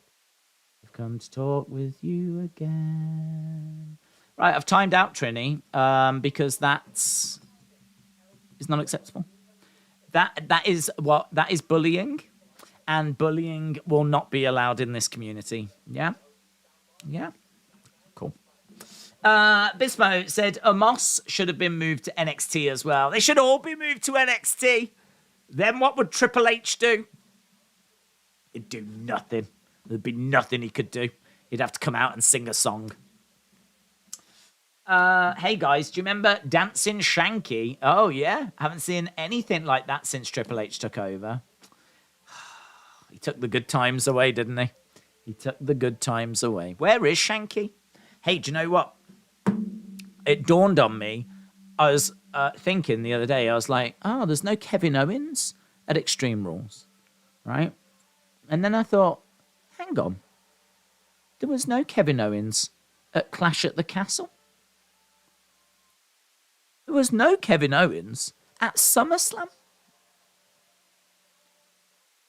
There was no Kevin Owens at whatever the show was before that. Money in the Bank. Do you know it's been 4 pay-per-views since we had Kevin Owens? His last pay-per-view match was Hell in a Cell against Ezekiel in a 9-minute match. That's not right, is it? That's not right. Like, I don't know if he's been injured or if he's got, like... I know he had a little niggle, but I don't think it was anything to keep him off, like, a pay-per-view show. Here, look, someone's there handing out things to the... Well, if that person was handing out stuff, I'd definitely take that. The Little Red Riding Hood person was just handing smiley faces out.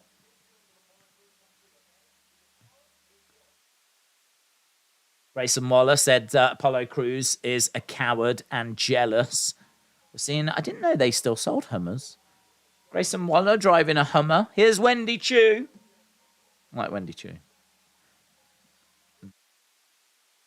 Dun, dun, dun, dun, dun, dun, dun. Wendy Choo making her way down. It's a bit weird seeing the person in the red hoodie thing, yeah, that's meant to be quite sinister or whatever, handing out these stickers, and people are going, no thanks. Why did that happen? Why did that happen? Why did they have this hooded mystery person in a mask outside handing out these smiley stickers, and people have got the nerve to turn around and go, no, I don't want that. No, I'm all right. Well, shouldn't everyone be, like, intimidated by this person in a mask and just, like, take them and just be like, do you know what I mean? Nervous. No. Instead, we've got people going, no, I'm all right. I'm all right, thank you. Weirdo. Talk about shooting a gimmick down before it's even started.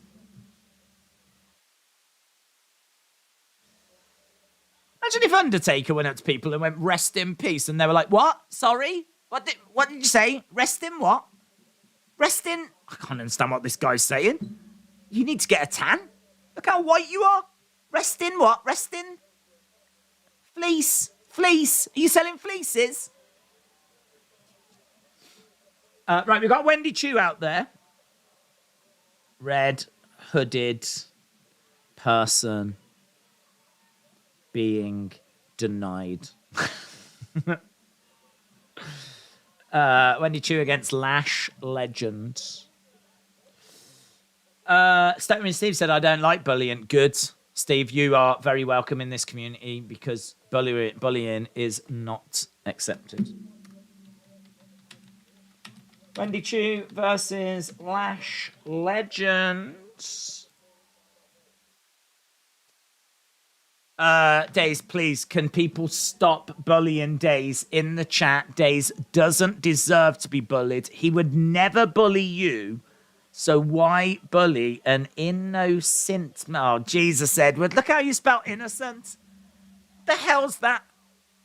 I mean, a quick Google search would tell you that that's not how you spell innocent. Come on, Edwards. Jesus.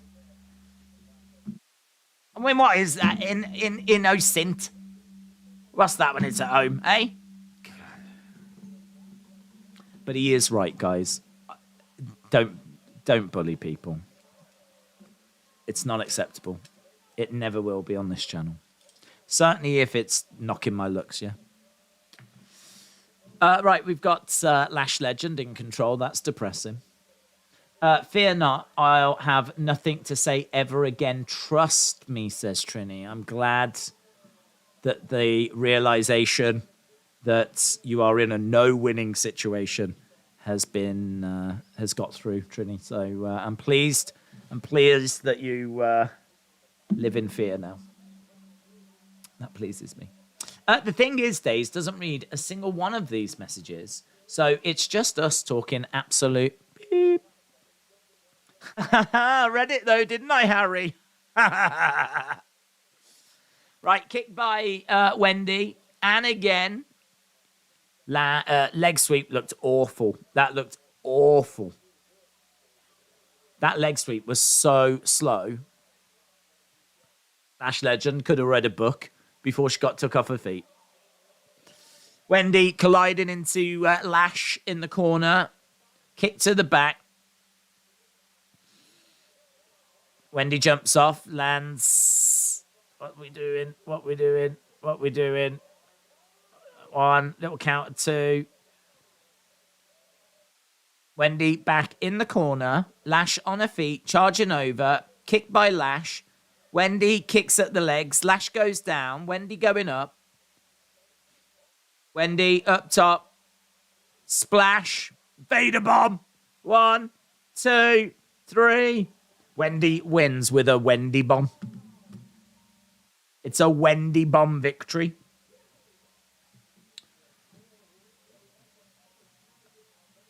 Wendy beats Lash.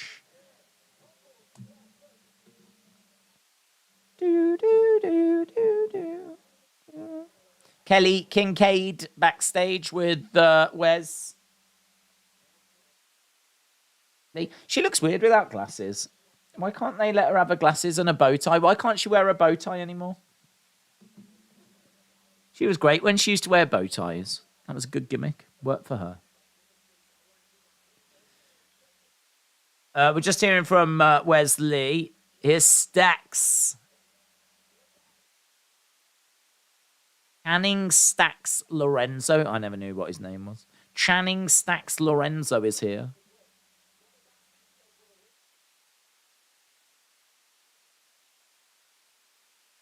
Wendy Choo, in recent years, since 2016, what would you say has been the most forgettable year? It didn't have any major storylines on Raw and SmackDown. I mean, I feel like the pandemic years were just awful. Just truly, truly awful. The only thing is, though, that because of the pandemic, I mean, 2020, you got the return of Edge. You had obviously the pandemic hit, and I mean, it's noteworthy. You can't say that 2020 isn't noteworthy. We had the hacker stuff. Don't know. There was some all right stuff. I mean, Becky goes. You've got a few like cinematic matches and things. Undertaker's last match, Boneyard.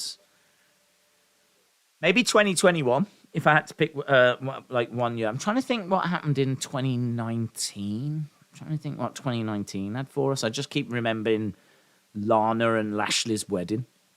That's the only thing I remember from 2019. 2019, was that WrestleMania 35? It would be, wouldn't it? So that's when like we've got the main event in. I don't know. I feel like the recent years have not been great.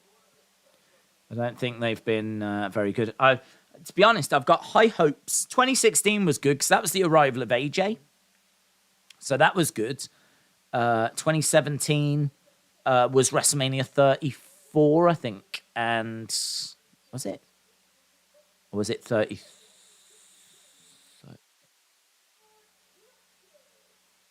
34 was good. I enjoyed WrestleMania 34. 33 was the return of the Hardy Boys, wasn't it? That was big. Hardy Boys coming back. That was a massive moment. It's easy to forget, but that was huge. Yeah, I would say the most recent years have been pretty awful, with not loads of great stuff, but I feel like Roman has really carried things recently, and I'm really looking forward to getting to the end of this year because next year will be the first full year of Triple H. I'm here for that. It's going to be good. High hopes for the future. Wasn't 2019 really bad? I remember Drew, Corbin, and Lashley, Raw, and their ratings. I remember 2019. I'm rubbish at going back and remembering years. In order to remember a year, I normally have to think about what WrestleMania it was, and then I can work from there. Because that'll tell me who won the Rumble, what the storylines were, what the feuds were going forward, and so I tend to be able to work it out that way. I mean, I remember 2019 not being anything epic. I remember 2016 being a good year. I think 2016 and maybe 2017 were like our last great years. Like AJ coming in really shook some stuff up, and we got some great AJ Styles matches. Obviously, you know, you've still got the likes of Ambrose around as well, and you know, Shield split in 2014. So, you know, by the time we get into 2016, they're quite well established. You're still having Roman shoved down your throat, but, you know, you've still got, like, Undertaker around as well, having the occasional match. So, yeah, 2016, 2017, I'm all right with those. 2018, I think, might have been all right. I've got that. 2018, I wonder if that was 34. I think it probably was. I really like WrestleMania 34.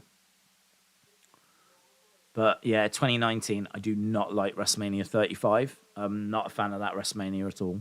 It's too long. There's really not many great matches on it at all. In fact, actually, just out of interest, I might have a look and see what Dave Meltzer scored WrestleMania 35. I mean, Meltzer's never going to be crazy, is he, about WrestleMania scores? But Dave Meltzer rating.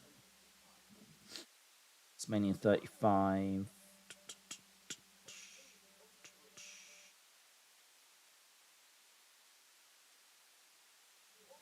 Let's have a look. Women's Battle Royal 2.25 stars. Buddy Murphy against Tony Nese 3.5. Andre Battle Royal 1.5. Revival against Zack Ryder and Kurt Hawkins 3 stars. Brock Lesnar versus Seth Rollins, 3.5 stars. AJ Styles against Randy Orton, 3.25 stars. Samoa Joe, Rey Mysterio, not rated. I seem to recall that was like 7 seconds or something. Usos versus The Bar versus Rusev and Shinsuke versus Aleister Black and Ricochet at 3.75. Sasha and Bayley versus Iconics versus Nia and Tamina versus Beth Phoenix and Natalya, 1.25. Shane McMahon against The Miz, 1.75. Daniel Bryan against Kofi. That's the takeaway in it. Kofi Mania. That's the takeaway. That should have main evented, to be honest. That should have main evented. I feel like Kofi Mania should have main evented. I suppose I would have been all right with the women main eventing if the match had been better. But 4.5 stars for that. Roman Drew, 2 stars. Triple H Batista, 2 stars. Kurt Angle, Baron Corbin, 1 star. Finn Balor, Bobby Lashley, 1.25 stars. Main event, 3 stars. How many matches? 1, 2, 3, 4, 5, 6, 7, 8, 9, 10, 11, 12, 13, 14, 15, 16 matches. Oh my God. 16 matches. And only 1 managed to get into the 4+ star range. And that was Daniel Bryan, Kofi Kingston. I really don't like that WrestleMania. So yeah, I don't know that I could sit here and tell you which was the absolute worst year. I just know that we've had some real bad ones recently. I was not a fan of the pandemic era.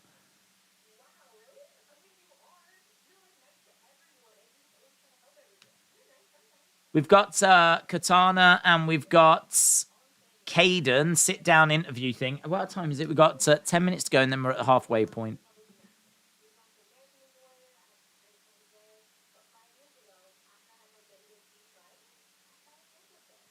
Five years ago, after I had my WWE tryout, I fell in love with this. I was the new girl. I had to earn everyone's trust and respect.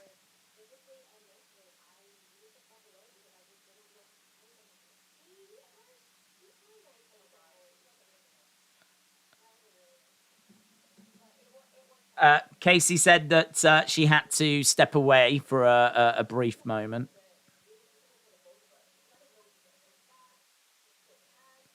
I didn't know if you was coming back. I didn't know if we were still going to tag.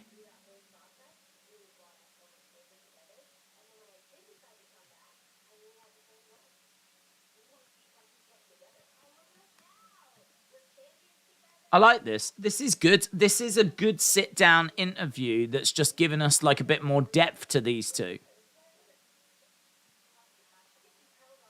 Yeah, I like this. I'd like more superstars to have these moments. 2019 Firefly Funhouse.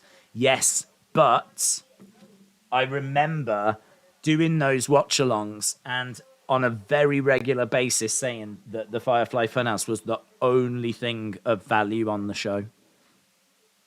So, yes, definitely, I love the Funhouse.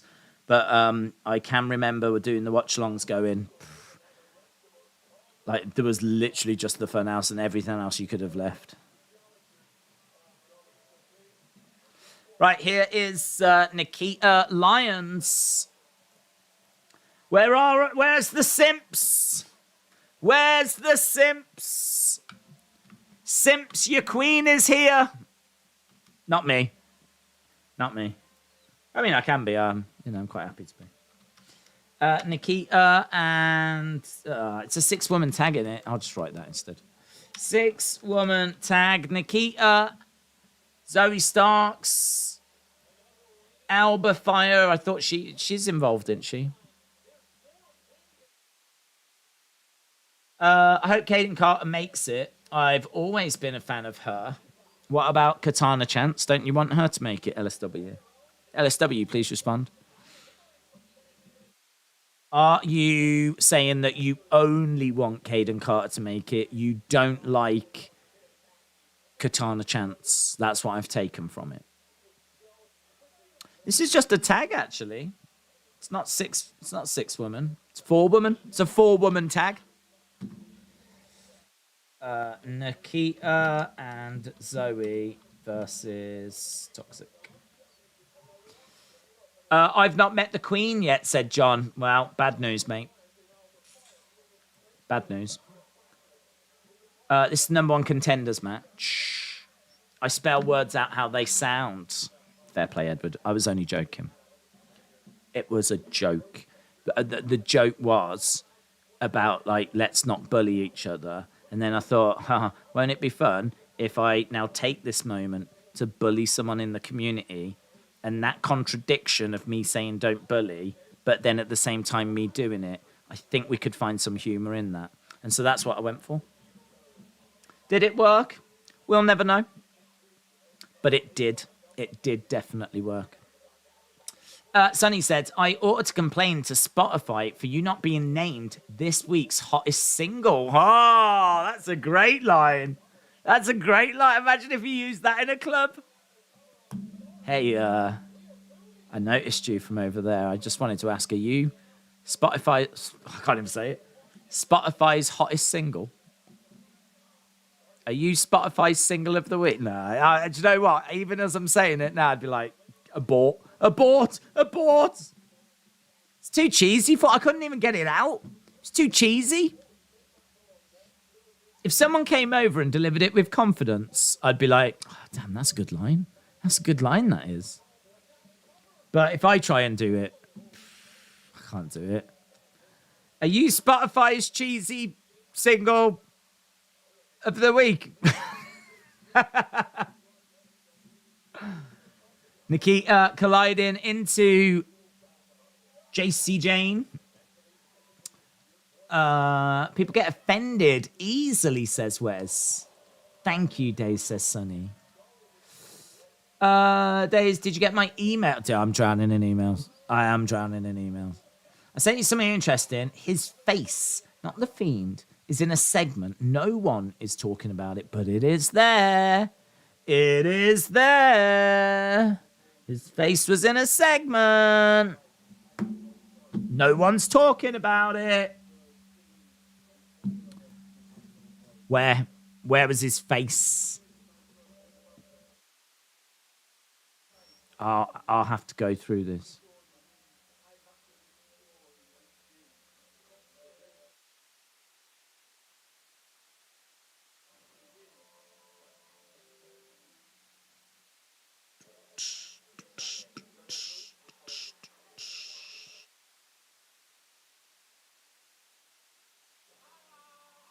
Hang on.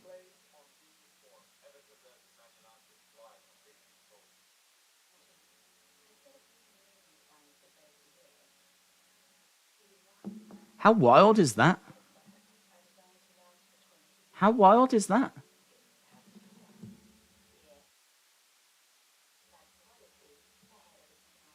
How wild is that?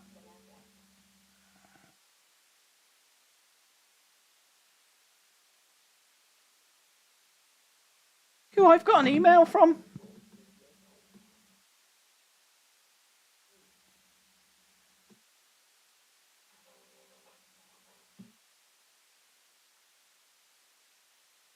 Basically, Rob Fee.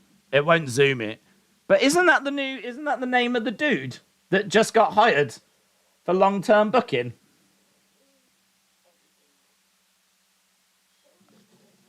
I can't get it to zoom and focus, but yeah, it won't do it. But yeah, Rob Fee with a link to a Reddit thing. I don't know. I'll have to I'm so behind on my emails. Bray's face. Oh, I found it. Hang on. Hasn't been anyway. Fiend's face being the glitch and later.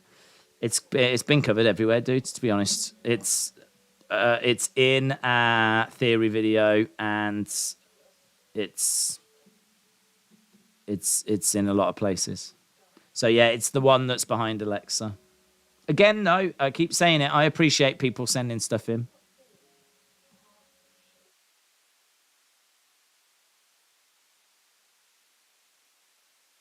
Okay. Daisy's White Rabbit. Yes. Oh, lag. What's that? Okay, no. Well, apparently it's all right now. We are at commercial break, by the way. Should we do halftime scores? Let's do it. Here we go. Hang on. Halftime scores, everybody. It's the halftime scores. I really want to know your halftime scores. Put it in the chat. Halftime scores, everybody, it's the halftime scores. Are you happy? It's the halftime scores. Are you happy or you sad? Halftime scores, everybody, it's the halftime scores. I should get that recorded. If I got it recorded, I could just press play then. Just sit here like this.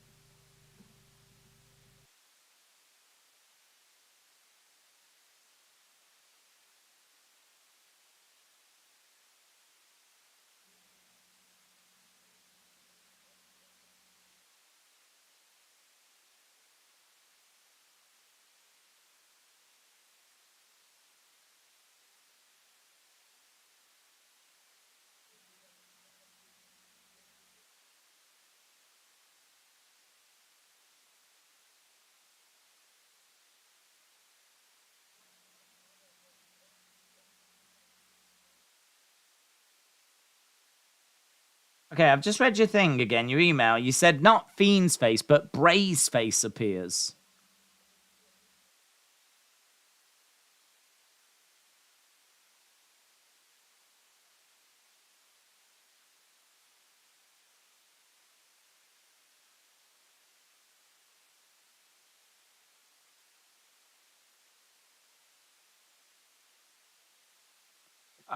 This image, Sam. I'm going to speak to Sam now. This image, so that behind Alexa, yeah? Oh, look at that. We're showing stuff. There we go. If you want to watch NXT, that's what we're watching at the moment. That's how we could do it going forward. I always get people saying that. Where have you got glasses? Are you going to wear glasses so I can look at the reflection? No. But yeah, anyway, look, behind Alexa, people say that's the Fiend. And actually, there's a theory that this is his Bray's entrance video, just kind of mapped over. But I'll be honest, I can't see Bray. I can see what looks to be like the Fiend behind Alexa. Then I can see what looks to be a foot with a face on it next to Asuka. That does look like the undersole of a foot. That looks like Bray, and not Bray, the Fiend. But I can't quite see where Bray is. But it is believed to be. Did tweet it out. Let me find this. Here. So there's the footage. Yeah. And it's believed to be that. You know that was on the intro of Bray's video. People think that it's that's been put over the top. So if you can see Bray, that would make sense. Because if it is that video, Bray does appear in that video briefly for a fleeting moment. So people think it's that's been put on the top. And then the QR code appeared. So you'll have to let me know. No. I'm between Alexa and Bianca.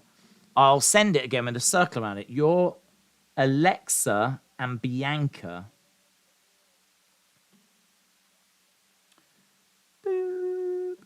Yeah, I think that's the same one, but that one.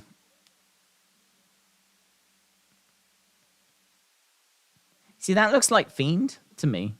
But if it is that footage, then that would explain as to why you think that's Bray. I'm guessing you mean there.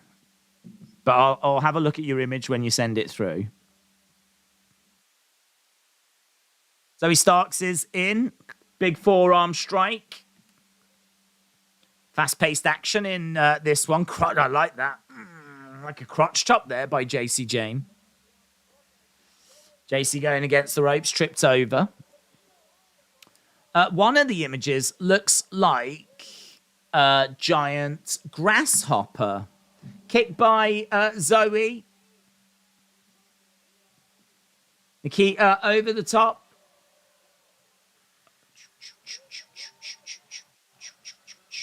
Mitchell. Nikita Lyons gets the pin. Zoe Starks and Nikita Lyons gets the pin and the win.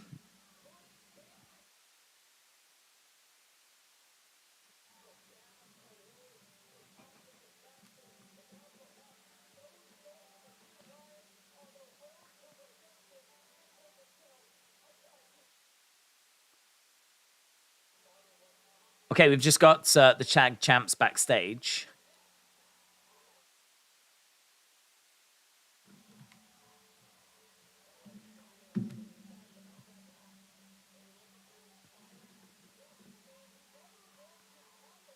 Okay. Right, Mitchell said, I super chatted earlier, but they timed me out. Blame William for me. Sounds like William. I would love to see The Rock versus Triple H in a sing-off. And also, who is the new 12-year-old on commentary? I didn't get his name. I took a screenshot when they introduced him, but I didn't get his name. But he does look about 12, doesn't he? Yeah. I didn't get his name, but we'll talk about it in the review when I'll have access to that picture. Right, we have got Dragunov. We're just seeing Dragunov right now, just showing us him vacating his NXT UK Championship.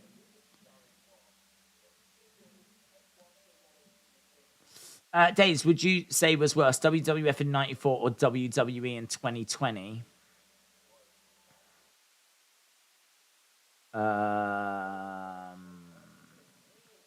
Probably 94. Probably 94 because at least 2020 had a lot of what's going to happen now. Like, you know, the pandemic and the first WrestleMania in front of no crowd. And, you know, the Boneyard's brilliant. I enjoyed the Boneyards. And even though there's no crowds, I don't mind the Performance Center stuff as much. I feel like when we were at the Performance Center, there was some all right stuff. I really hate Thunderdome. I think once we went in front of the Thunderdome, I think it was rubbish. I don't know why. I genuinely don't know why. I don't know why. I don't know why the Thunderdome was worse than just an empty Performance Center, but I much preferred the Performance Center. Maybe it's because that was the early stages and it all felt like different and fresh and I don't know, even a little bit exciting because you just didn't know what was going to happen. We've never done this before. We've never seen anything like this before. So yeah, I would lean towards that and cinematic matches like Money in the Bank being at the headquarters. That was exciting. But you didn't get anything like that in 94, you know. WrestleMania 11's not a good... Actually, no, hang on. 94, that was 10, wasn't it? WrestleMania 10. WrestleMania 10's good. WrestleMania 10's good. Yeah, I'm still not crazy about it, though. Still not crazy about 94. And 95 was even worse. I'll go 2020. Thunderdome was cringe, says Carl. I was blinded by your beauty. Thank you. Yeah, Mitchell, shout out to you, but we are at commercial break. Coming up next, we got Grayson Waller with Cora Jade and Roxanne Perez, so we've got that coming up. Do you remember Raw after WrestleMania 35? WWE teased Kofi versus Seth. Winner takes all. Ended in DQ. Set up a tag match against The Bar. Crowd is chanting ball bleep, AEW, CM Punk, we want beach balls. I can remember that, but I can't remember the crowd being that vocally like against it. But I do remember winner takes all match, yes. And then it kind of being abandoned for a tag. But I can't remember the crowd making those chants, but I can believe it. Have you seen UFC 280, which is 3 weeks away? Oliveira against Islam will be on prime time in the UK starting at 7, but it will be on pay-per-view here in the UK on BT Sport, which is rarely ever happens. Yep, thankfully we can do that and then we can do NXT after because Halloween Havoc is on afterwards. So we can actually cover both, which is great news. Great news. What if Vince is White Rabbit to stick it to WWE, said Chich Danced. If he was sticking it to WWE, then I don't think they would show his QR codes, and I don't think his QR codes would be on the back of Corey Graves's clipboard. And do you know what I mean? I don't think they would play the White Rabbit stuff during the commercial break. Plus, also, why does he want to stick it to WWE? Because he's got loads of shares in WWE. His whole personal wealth is tied up in WWE. It's in his best interest that WWE succeeds. So I don't think that he's looking to stick it to WWE. Good morning. Hello, Tharuka. Shout out to you. Hope you are well. John Elite said, I'm down for DC and Brock. James said, 95 with Diesel as champ is dreadful. Yeah, that is worse than 2020 and 1994. Definitely. WCW Nitro debuted in 95, said Brandon. John said, maybe Tom Brady will retire and he'll be White Rabbit. Mm-hmm. The Beach Kevin said, when is Vince going to start up his next promotion? I would tell you, but I'm not allowed to because I've been paid hush money. Sonny said, how is your day so far? All right. Not all right. I tried to answer as many YouTube comments and Twitter notifications as I could. Then I had something to eat. Then I thought to myself, I need to set up Wrestling Escape Pods. So I did that. And obviously, Wrestling Escape Pod. Now here we are for NXT. Haven't really done anything. It's just been one of those days that just passes you by and you don't feel like you've done much and achieved much. But it just sort of passed me by. Edward said, please read all of this days. No. I got to be up at 7 as I've got my course tomorrow. I am off to sleep. I hope you understand. Yes, you live your life, Edward. I understand. Shannon said, Vince is definitely not White Rabbit. Boomer said, imagine if Vince buys AEW. Thruk said, I'm loving these White Rabbit clues. What's this? Beautiful. No one does weddings like we do. Is this a program all about WWE weddings?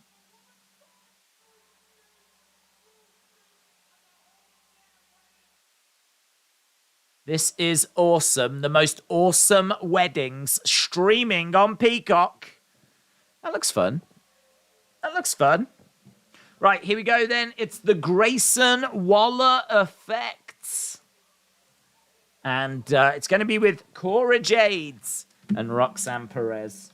Grayson Waller effect. That wedding show looks all right. He's got more foliage. Look at the plants. You can't do a thing, lad. I've got security everywhere. He's telling Apollo, don't even think about it, mate.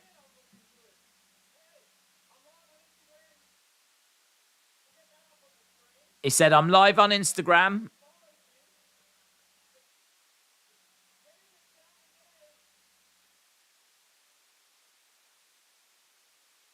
Get a second vision of the show.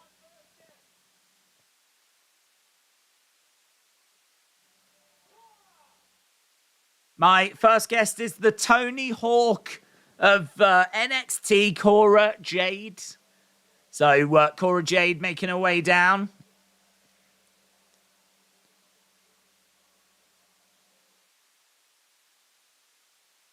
Okay, Cora Jade making her way down, and she's got a, is that a painted kendo stick? Painted black.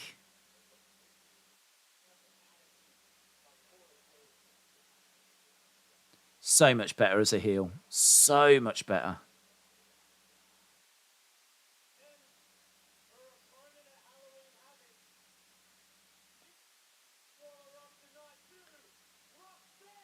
Roxanne Perez. Andrade is ready to go back to WWE, said Rivy. Did Rowdy Roddy pick a Piper Pepper, said Jonathan. Yes. Oh my God, she's wearing half a suit. What's going on? Oh, is this fashion? I don't know fashion. I'm lost. She's got a jacket that's half a jacket. For some reason, she thinks that looks good. I don't know what's happening. Sorry, Roxanne, I didn't have a booster seat for you.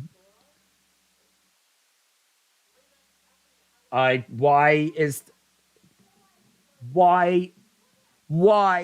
are NXT not paying her enough money so that she can get a full suit? Look at this poor woman having to walk around in half a suit. Heartbreaking. Heartbreaking. She deserves a full suit, a full jacket. John said, less clothes, the better. We're very different, you and me, John. I want to see her in a full suit.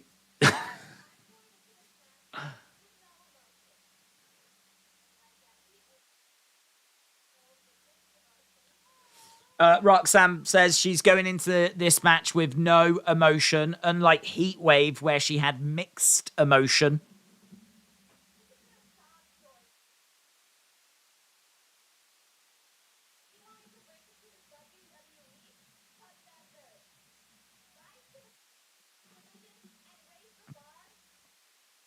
We wanted to raise the bar together.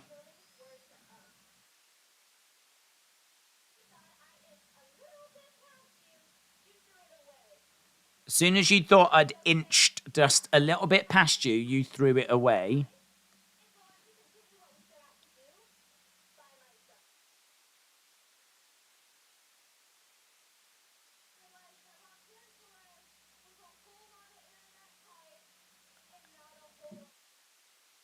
People are going to realize that Roxanne Perez is internet hype.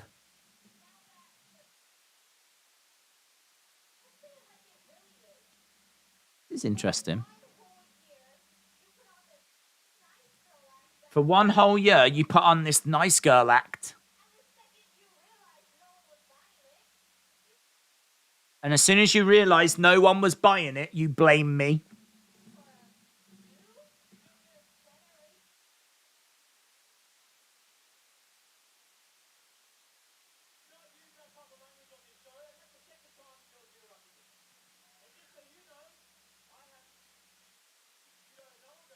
Okay. Grayson Waller has got 2 huge scoops.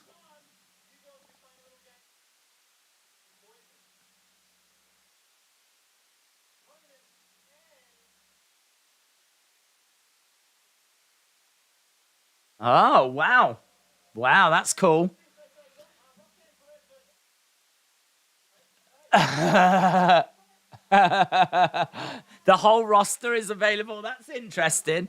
So in 2 weeks, they can pick opponents for each other. And Grayson Waller's like, I've got a message here. Roxanne Perez against Omos.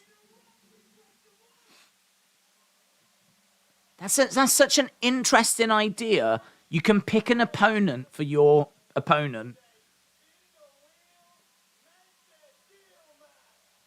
Spin the wheel, make the deal.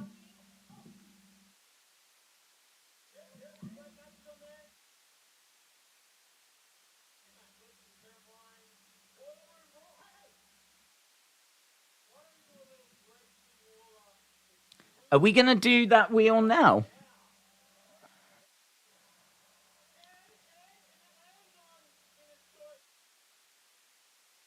If it lands on Spinner's choice, Grayson Waller will choose.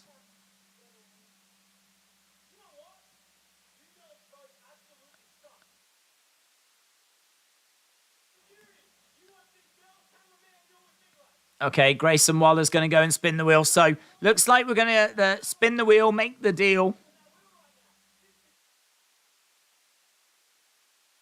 some hooded person looking quite moody.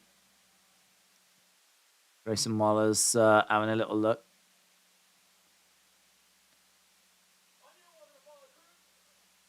He thought, he wondered if it might be Apollo.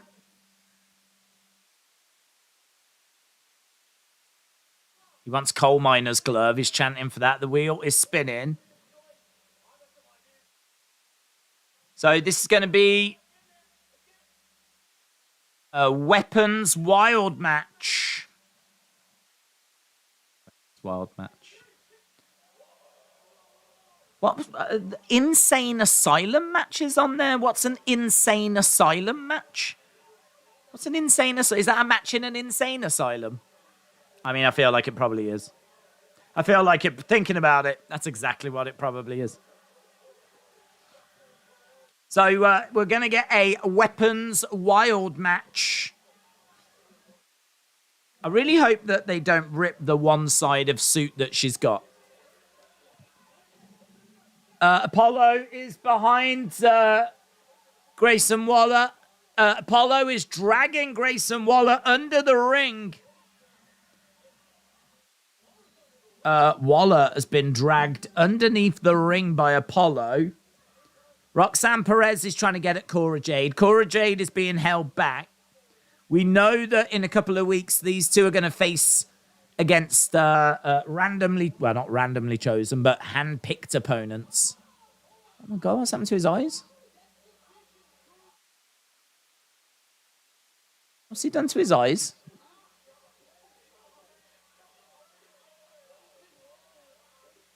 What's he done to his eyes? What, his eyes looked awful. His jeans have been ripped. His eyes, what has he done to his eyes? He just came out and his eyes were like bleeding. What did Apollo do to him under the ring? It was like his eyeballs had been plucked out of the sockets.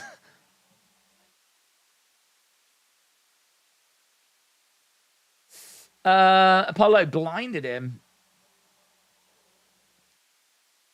I don't know about you, but I see Andrade leaving this week. I'm not sure. I don't know. My gut feeling was that it was all a work. It was all to build up some hype.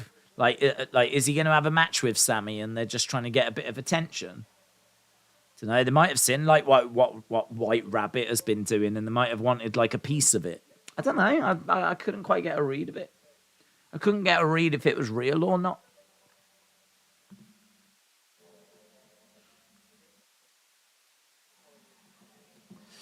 Did you see my super chat? Yeah, I was just about to get to it. Mitchell said, I'm guessing the person who did her outfit is the same person who did Shawn Michaels' pants when they couldn't finish them for the Elimination Chamber. It's crazy, isn't it? Fashion, eh? It's leaving me behind.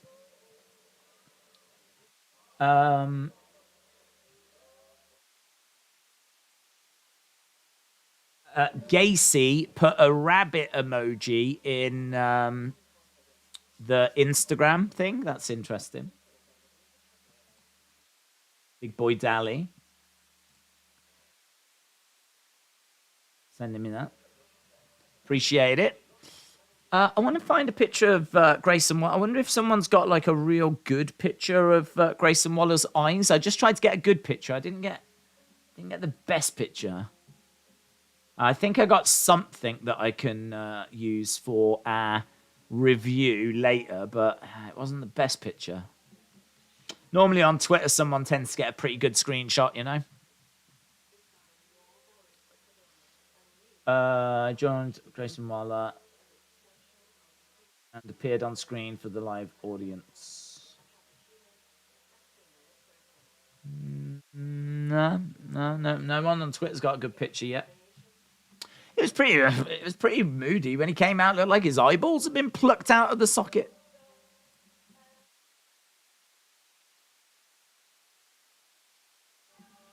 I'll keep my eyes peeled.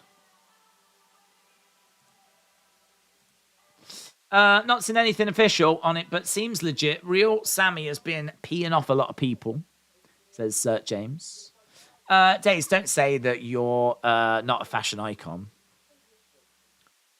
I mean, I am, but in my own mind, basically. I mean, I don't know what she was wearing. You wouldn't see me in that.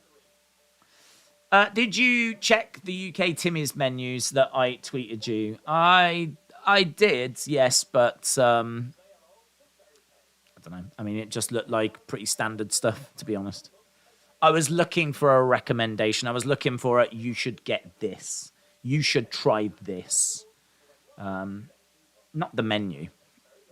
I'm sure I'll find some. I'll definitely go and give you my thoughts. Jonathan said, do you think it's Jim Cornette confirmed since they had so much with Kentucky with a major push? What? What are we on about? Do I think what's Jim Cornette? White Rabbit? I'm going to say no. We don't need Mojo Rowley back, said John. Apparently, Apollo showed Waller his old Nigerian gimmick, says Greg. Triple T tweeting an update about his neighbours. I don't think it was his neighbours, wasn't it? His flatmate. That was weird, man. Oh, here we go. Look at this. Take it, see it. They're having a go at this person. Mad. We're disappointed. You need to be better. They're having a go at the person in red. And the person in red is sad.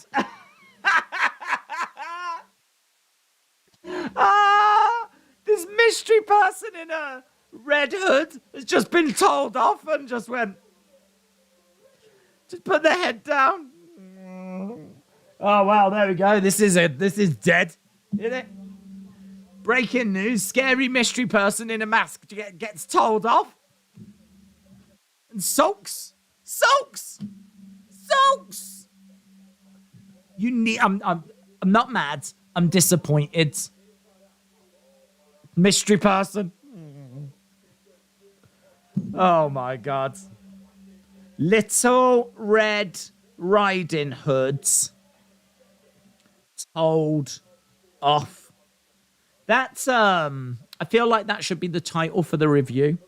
Little Red Riding Hood told off. WWE NXT review. That was great. I want to see more I want to see White Rabbit be revealed. I want to see Bray Wyatt come out like this, and then I want to see Adam Pearce come up to me and go in. This is not your segment. You are not meant to be revealing yourself in this segment. I told you later on in the show, and then I want to see Bray go. Sorry. I want all mystery people to be told off. I don't care if they're in a Royal Rumble. I don't care if we've had like months-long builds. I don't care if it's White Rabbit. I don't care if they're dressed like Little Red Riding Hood. I want every single one to be told off. Brutus Creed is attacking right now.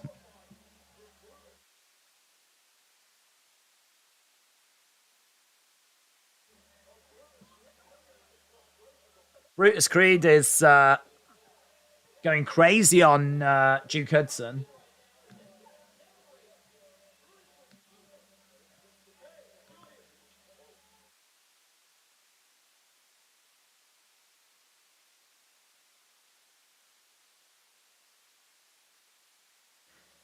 So Julius got the win, but the Brutus attacked.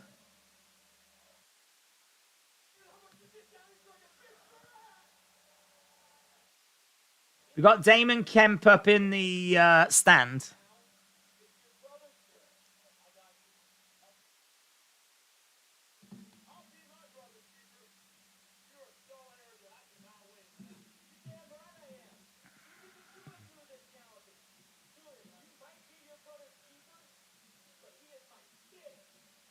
You might be your brother's keeper, but he is my beep.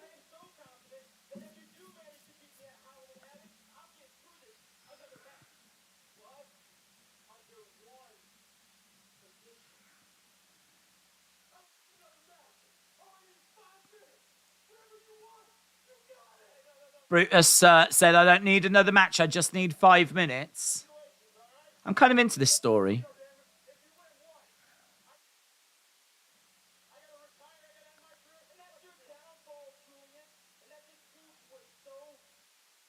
You're so self-centered.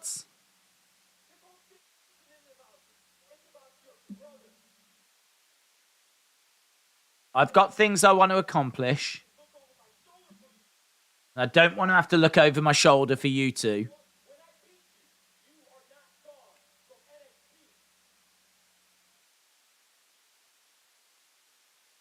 When I beat you, Julius, you're not gone from NXT. Your brother is. He accepts. Brutus says he accepts. That was cool, man. That's cool.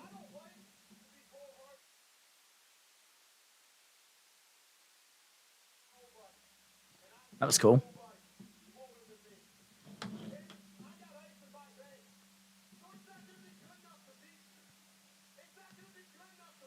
It's not going to be good enough to beat you. It's not going to be good enough to pin you.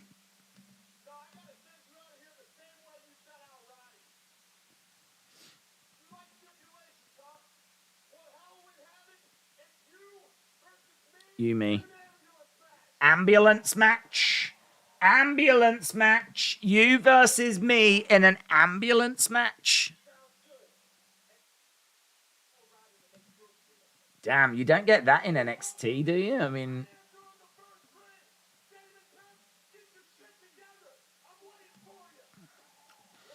Fire, man. Fire. These two want to get at each other. It's set up an ambulance match. He should move up to the main roster. Did you hear Ricky Steamboat is returning? I heard rumors of it, but I didn't hear anything concrete.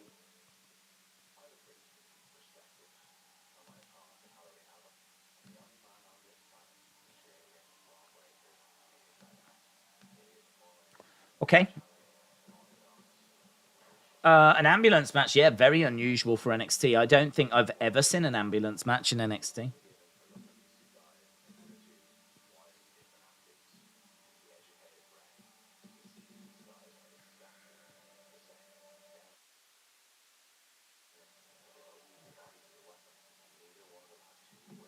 Interesting.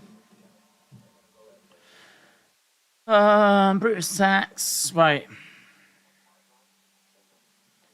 Damon challenge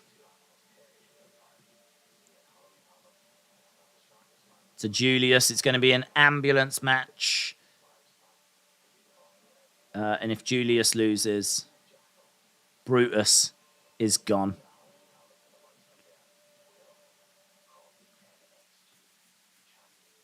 Just hearing from JD Manamana. He said, you will call me NXT champion. We're seeing Hank Walker as well.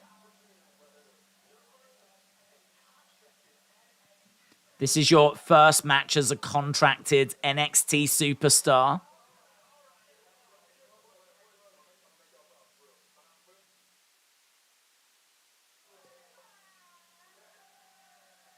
Oh, here's Quincy.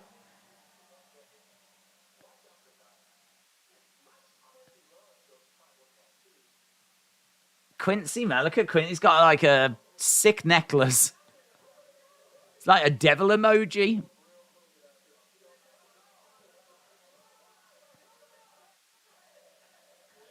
Quincy.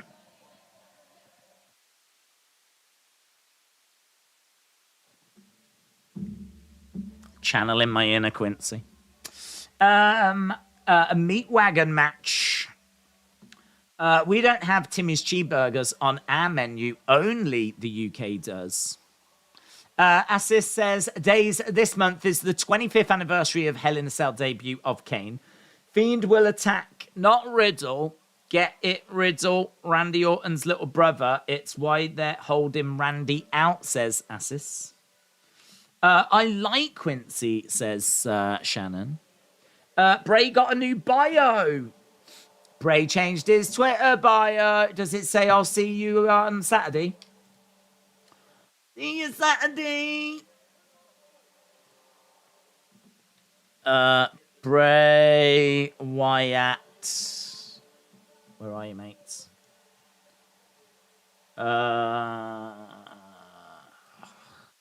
Search for him. Is it Wyndham? Wyndham. A villain is just a victim from a different story. Quick, Google it. Google it. Jeez, what's that mean?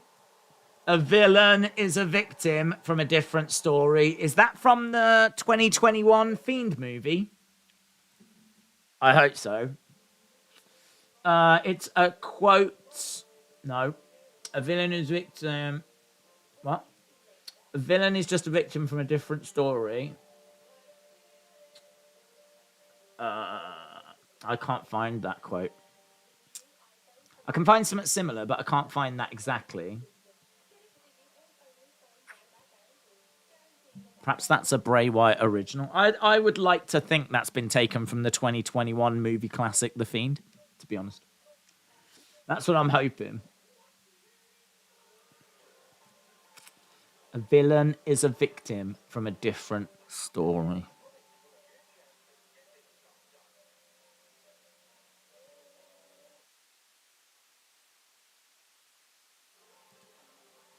Well, I got nothing from that.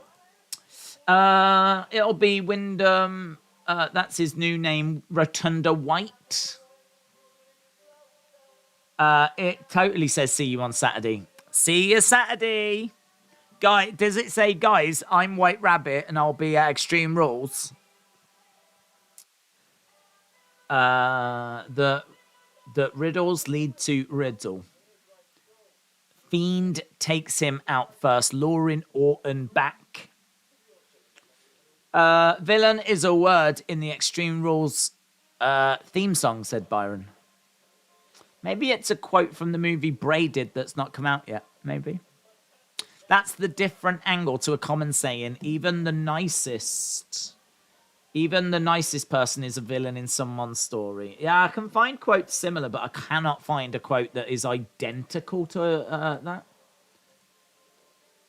I can't find a quote that's identical. In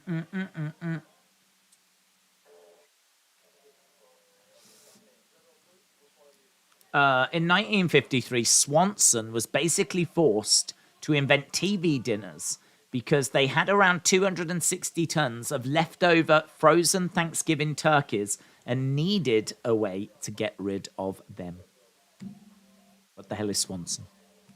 A villain is just a victim whose story hasn't been told, said John. Maybe it's something to do with Vince, says AJ. NXT is going to be alternative rock again, said Mr. Quake. Yeah, I think it'll go that way. I mean, the changes are not massive this week. They're not huge, but they're welcome. The quote is by Chris Koffler. The Chris Koffler one, though, is not identical, is it? The Chris Koffler one identical?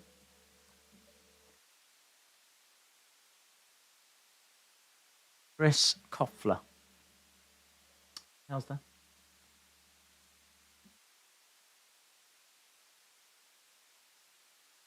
Next week is the trilogy match between Nathan Fraser and Axiom.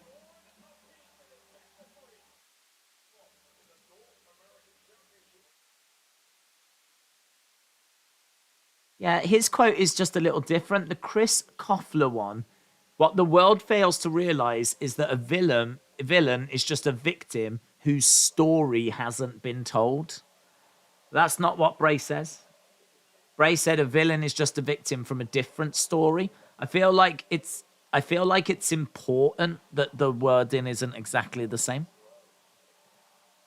Because if he wanted to say the exact wording, he would say the exact wording. I don't think he's lazy. I don't think that he's thought to himself, I can't be bothered to write all that out. I'll just change it. I feel like he's changed it for a reason.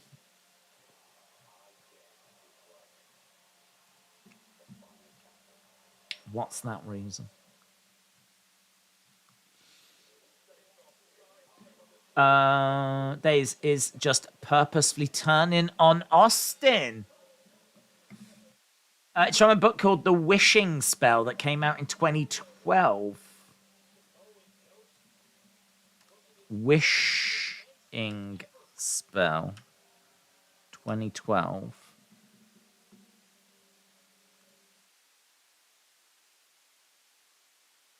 Here's Hank Walker.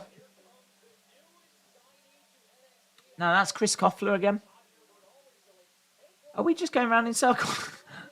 I think this is Chris Koffler, but the wording is not the same. Surely,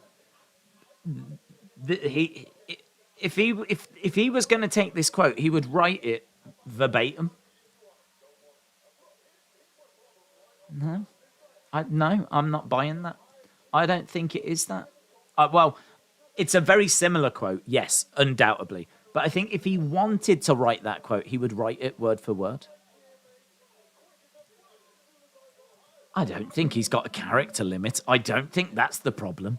I think if he wanted to put that many characters in, he could do it. I don't know. Let me know what you think.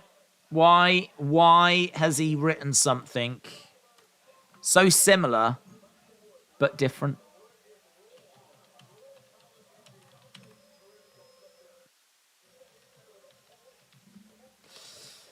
Is there any changes to NXT? Yeah, the ring mat is... Well, the ring mat's not black, actually. The ring mat is white, but it would be nice if it was black.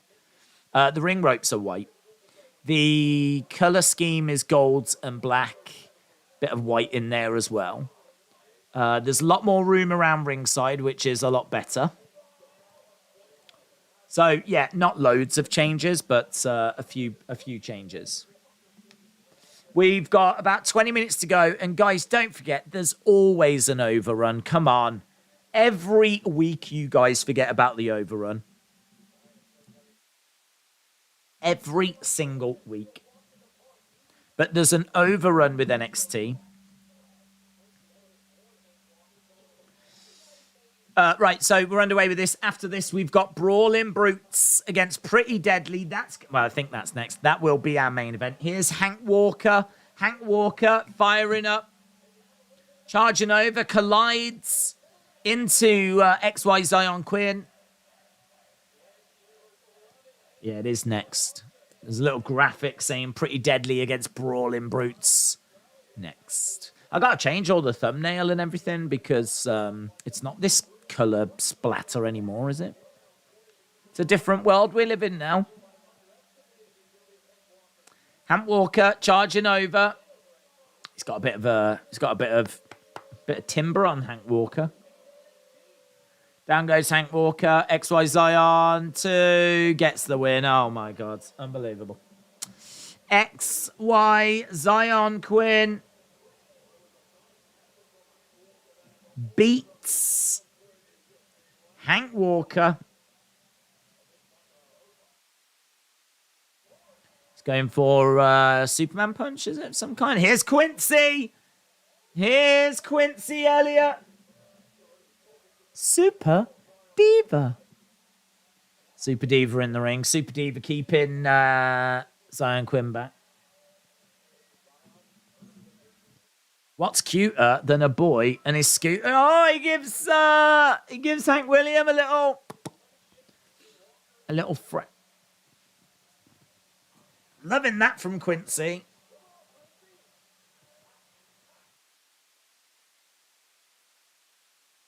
Oh, here's the sad. Yeah, I love it. The sad person in a mask with the red hood.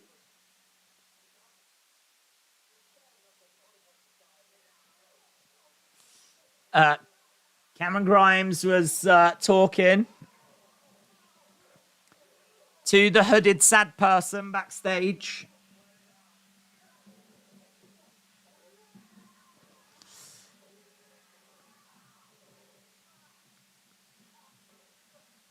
Cameron Grimes, trash can across the back.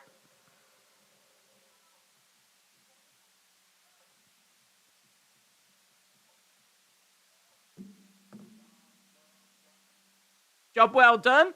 Didn't do anything. This person giving Gacy a hug. Job well done. I think whoever this person is, I think they're quite emotionally fragile.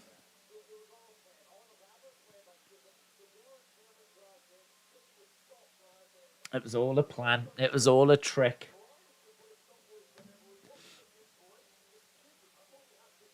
Wonderful. QR code on the box. QR code on the box. Is it scannable or is it scannable or is it like meant to be there? Because there are a few QR codes on boxes and things that are like genuine QR codes that are for the boxes.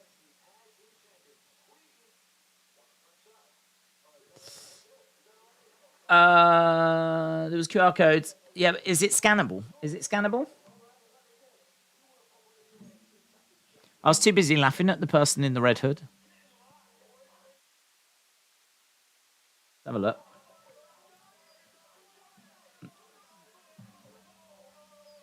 Brawling Brutes backstage. This is such a better time. This is such a better time to do a QR code if they have dropped one.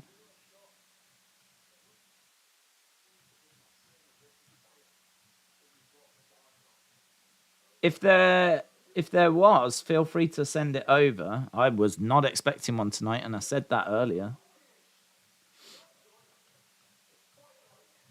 It's fight night. Banger after banger. Banger after banger. Bangarang.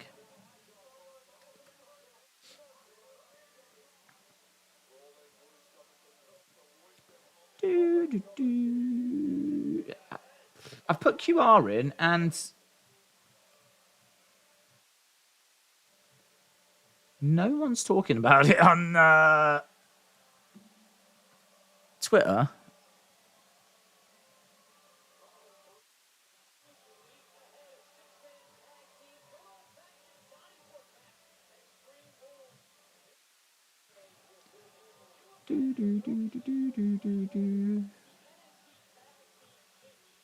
I've not been sent anything, and no one is talking about it. Let's go back into the chat. I've tagged you in the description. Okay, thanks. But what about this QR code? Chat is trying to play you. Okay. I really wasn't expecting one.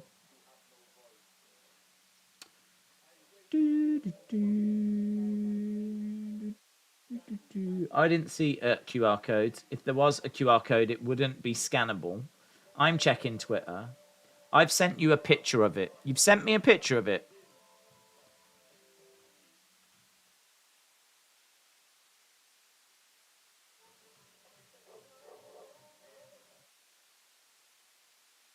Did you DM it me or what?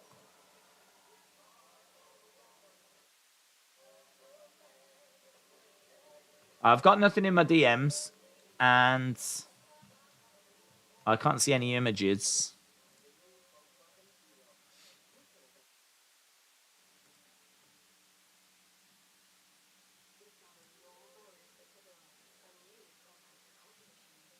I can't see anything. I'm being lied to.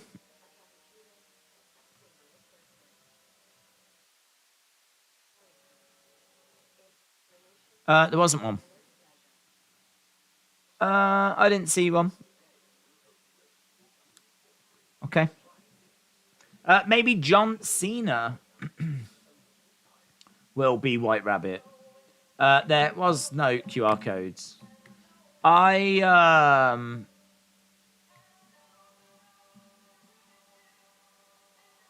I could understand if there was one on the box because we saw one yesterday that was in the background. It wasn't scannable, but some of those boxes genuinely do have QR codes on. So when people said they saw one, I believed them because I think there is every chance there is a QR code there.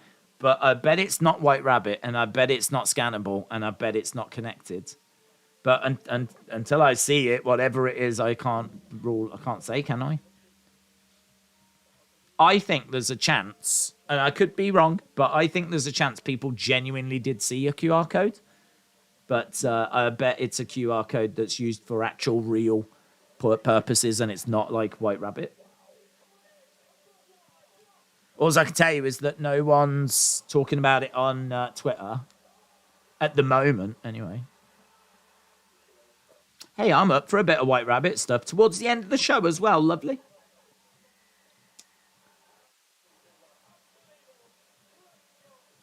I want to watch that bit again just to see if people did.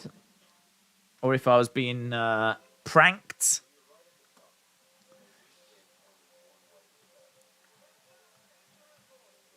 I'm just searching NXT and I'm searching QR codes, but there's nothing. WWE. I've sent you what Joe Gacy commented on Instagram Live. I saw, yeah, he put a rabbit, didn't he, in the thing. Landon, shout out to you. I am going through tough times when I get bullied at school and football. I'm sorry to hear that you get bullied, dude. I'm sorry to hear that. It's something that, unfortunately, a lot of us, go. I mean, I've been bullied on this stream. Trini, who's in this stream, it happens to us all, mate. It happens to us all. But I'm glad that the streams provide an escape and do what you can to stand up to bullies. Don't like it when you stand up to them. Jake said, we're being worked by Gacy with this stuff. It isn't him. Yeah, I don't think it's him. I think him putting like a rabbit in is, him just having some fun. I think, I don't think he's behind this. I don't think he's connected. I put a tweet out earlier saying that. I was not expecting a QR code tonight. Daze is a bully. Careful. Otherwise, I'll bully you. I've got first-hand experience, said LSW. You'll shut your mouth. That's what you'll do. You'll shut your mouth. And you'll give me your lunch money. Right, we've got Bron and I don't even know who this person is. Who's this person?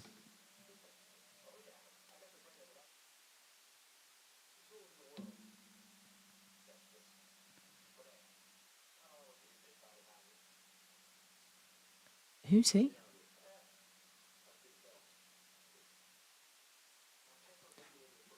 Bron said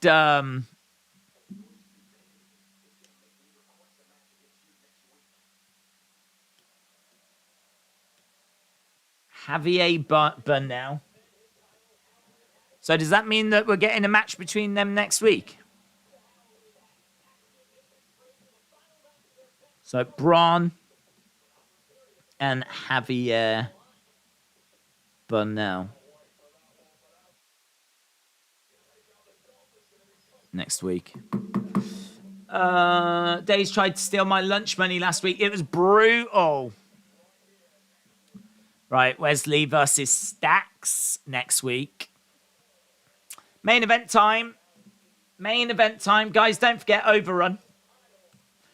Sean Ross Sapps tweeted, there's a new Beverly Hills Cop being made and Eddie Murphy isn't in it.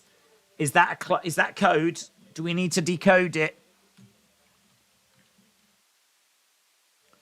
Brawling Brutes versus Pretty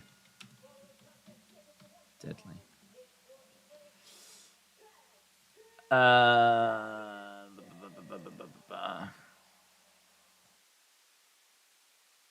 If that's Fable of Failed Love Affair, I forget the names of people, has a lot of meaning, I think, here.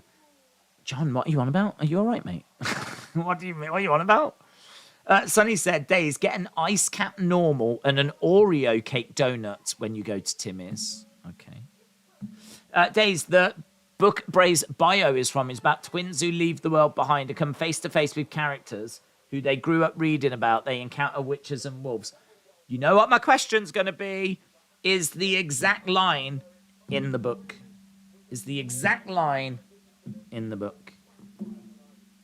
because I really think Bray is a detail guy. I think we can all agree that. He's very detail orientated. So if he has, in his bio, written something a certain way, I have to think he's done that for a reason. So if this is the same book that people have mentioned before, I genuinely don't know that it's connected. You can say I'm wrong. You can say I'm wrong. Not to my face. If you say it to my face, I'll bully you. But, yeah, a villain is just a victim from a different story. He had to have chosen those words for a reason. Sasha is trending. Why is Sasha trending? Sasha, is she trending because people have seen Fiend from 2021? Why is Sasha trending? 10 years ago today, Sasha had her first match in NXT. Ah, that's why she's trending. 10 years ago today, Sasha Banks had her first match in NXT.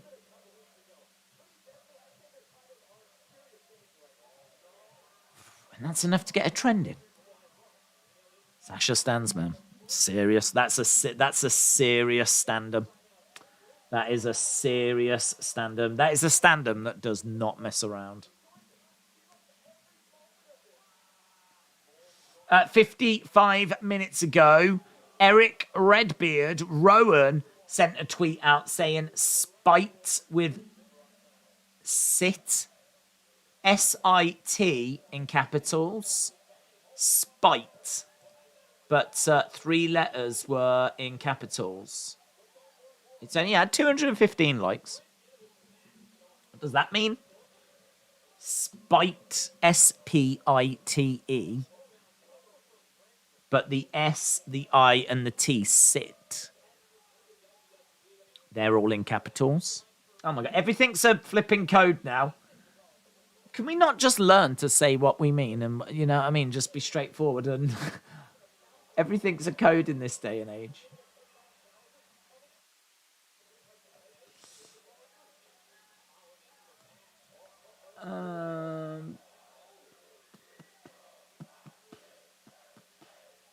Right, we've got Pete Dunne going against the ropes. Butch.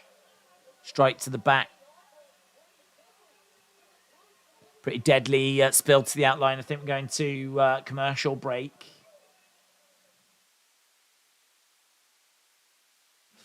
There's a lot of Oz coming out of the Brawls. I'm afraid the build is going to be more than Bray can deliver. One wrong move and no one cares. And if he's not ace in the ring, this is all for nothing and people will turn on it. Well, look, I think the level of hype is going to be very difficult to maintain. I think when he comes back, I think if you liked the Funhouse and you liked that kind of story, then I think you're going to enjoy what you get. Because I've got to think it's going to be as creative, and if not more creative, because I think he'll have more freedom this time. He won't have total freedom, I'm sure, but he'll have more freedom. So, yeah, I think the expectation is going to be based on what we had before. And I think if you were into it, I think you'll probably like what's coming. And if you weren't, I think you probably won't. Missed some super chats. Oh, I'm sorry. How long have we got? We've got about 8 minutes or so. Jake Campbell said Daze Villain is the song for Extreme Rules. Oh, interesting. King Ducky said, I'm starting to think White Rabbit could be Gacy. I hope it's not, and it's Bray. But something feels off after all. It is WWE. They let us down. I don't know why. I honestly don't know why you're feeling that way, because everything's pointing to Bray.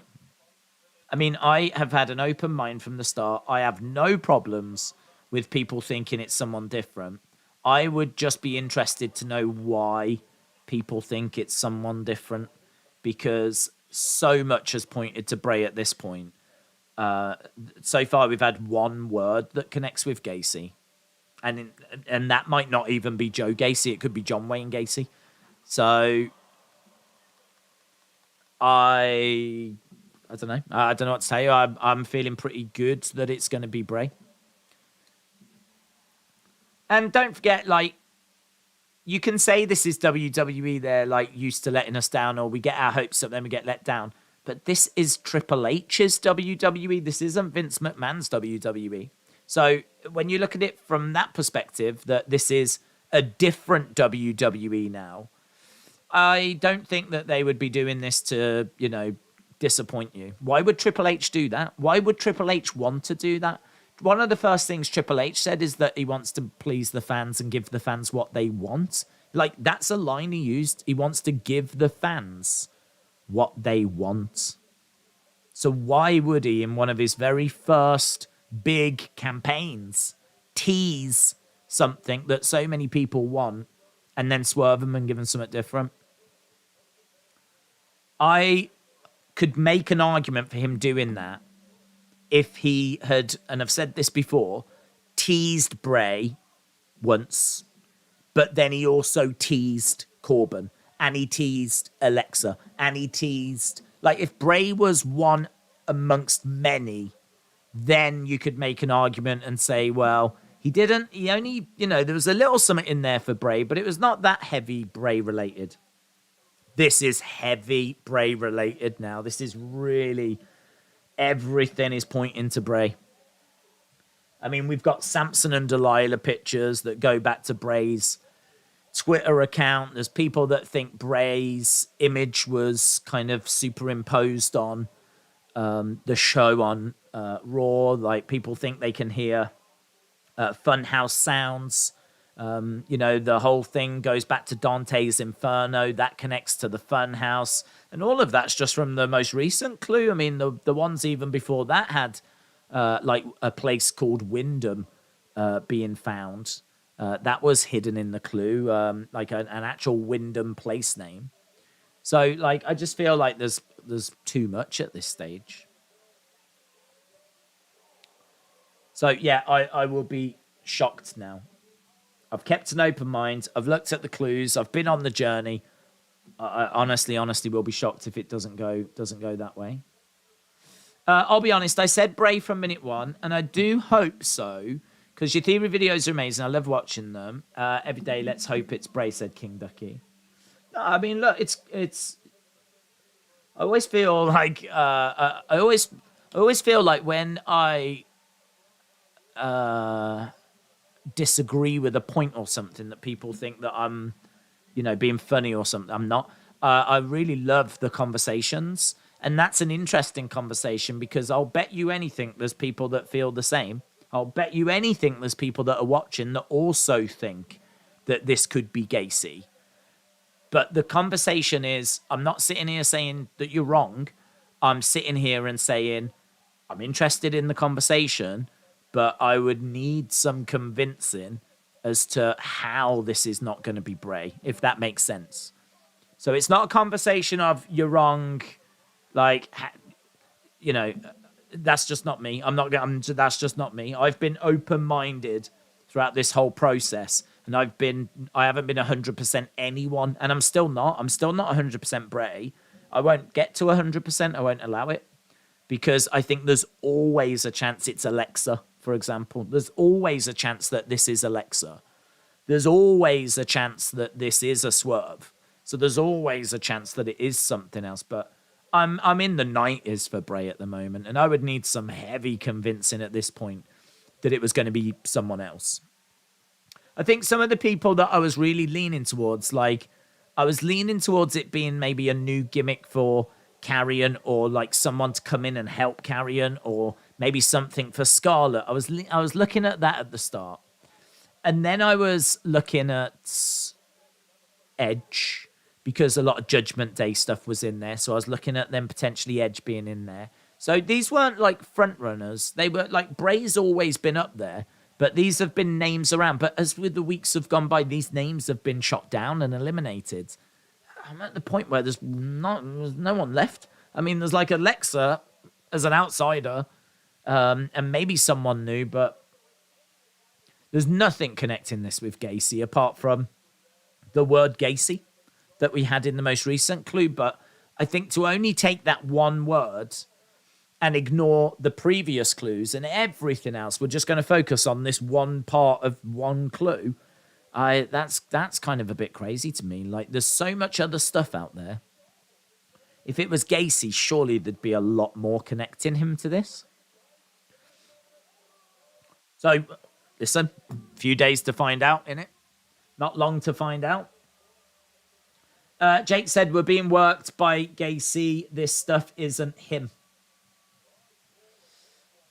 King Ducky, appreciate the super chats, appreciate the support. Let's go up. Jake Campbell, shout out to you. I think I'm up to date now. I did get another email I just saw come through. That was from, was it Scott? Samuel.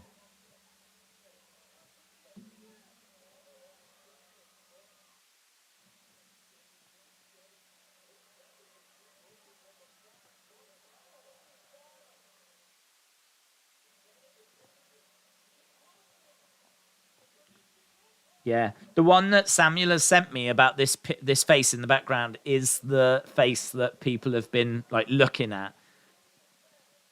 People look at it and think it's the Fiend, but Samuel looks at it and thinks it's Bray. And it being Bray would make potentially more sense considering what we think it is, what we think it is.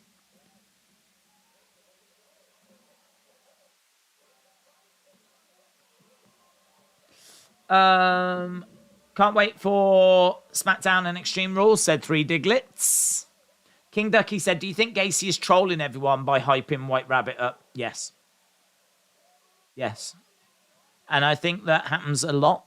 And I think that you've got to put yourself in these wrestlers' shoes, haven't you? Like, you're a young wrestler coming through the ranks. The whole wrestling world right now is looking at Gacy because his name was in that clue. Anything he does is going to be scrutinized right now. Get the buzz. Get people talking about you. I mean, all of a sudden, people that didn't know who you were know who you are now. There's going to be a load of people don't watch NXT that are going to be aware of Joe Gacy now. So yeah, maximize it. I don't begrudge him doing it. Pretty Deadly have got the victory. So thanks to Imperium, who come in, and Imperium distract.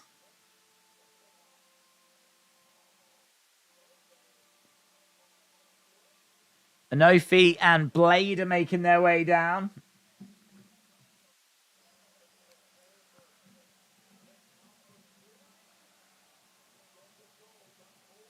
So, Pretty Deadly win. Thanks to Imperium. Imperium's appearance was just a little bit of an afterthought, to be honest. We've got Inofi and Blade. We've got Briggs and Jensen. Inofi and Blade. Briggs and Jensen. So it seems like all of these teams want to have a crack at Pretty Deadly.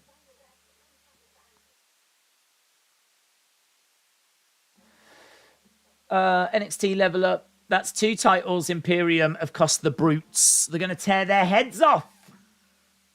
Triple H said, expect the unexpected. Marty Scurll is the villain. Bray could bring him in. I think Marty got into deep water, though. Didn't he get, like, Me Too'd or whatever?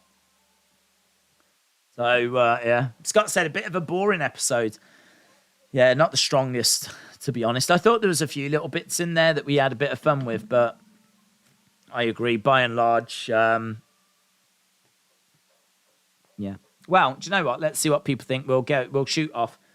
I'll go and get these images into the review, and we'll do a review. So shout out to everyone that's joined us. Appreciate the support, of course. And we will be back in about 15 minutes or so with the NXT review. We'll go through that. We'll get your thoughts. And we'll put a bow on tonight as we head towards AEW tomorrow. Of course, massive SmackDown on Friday and Extreme Rules this Saturday. So awesome, guys. Thanks for watching. I'll see you again next time. Bye.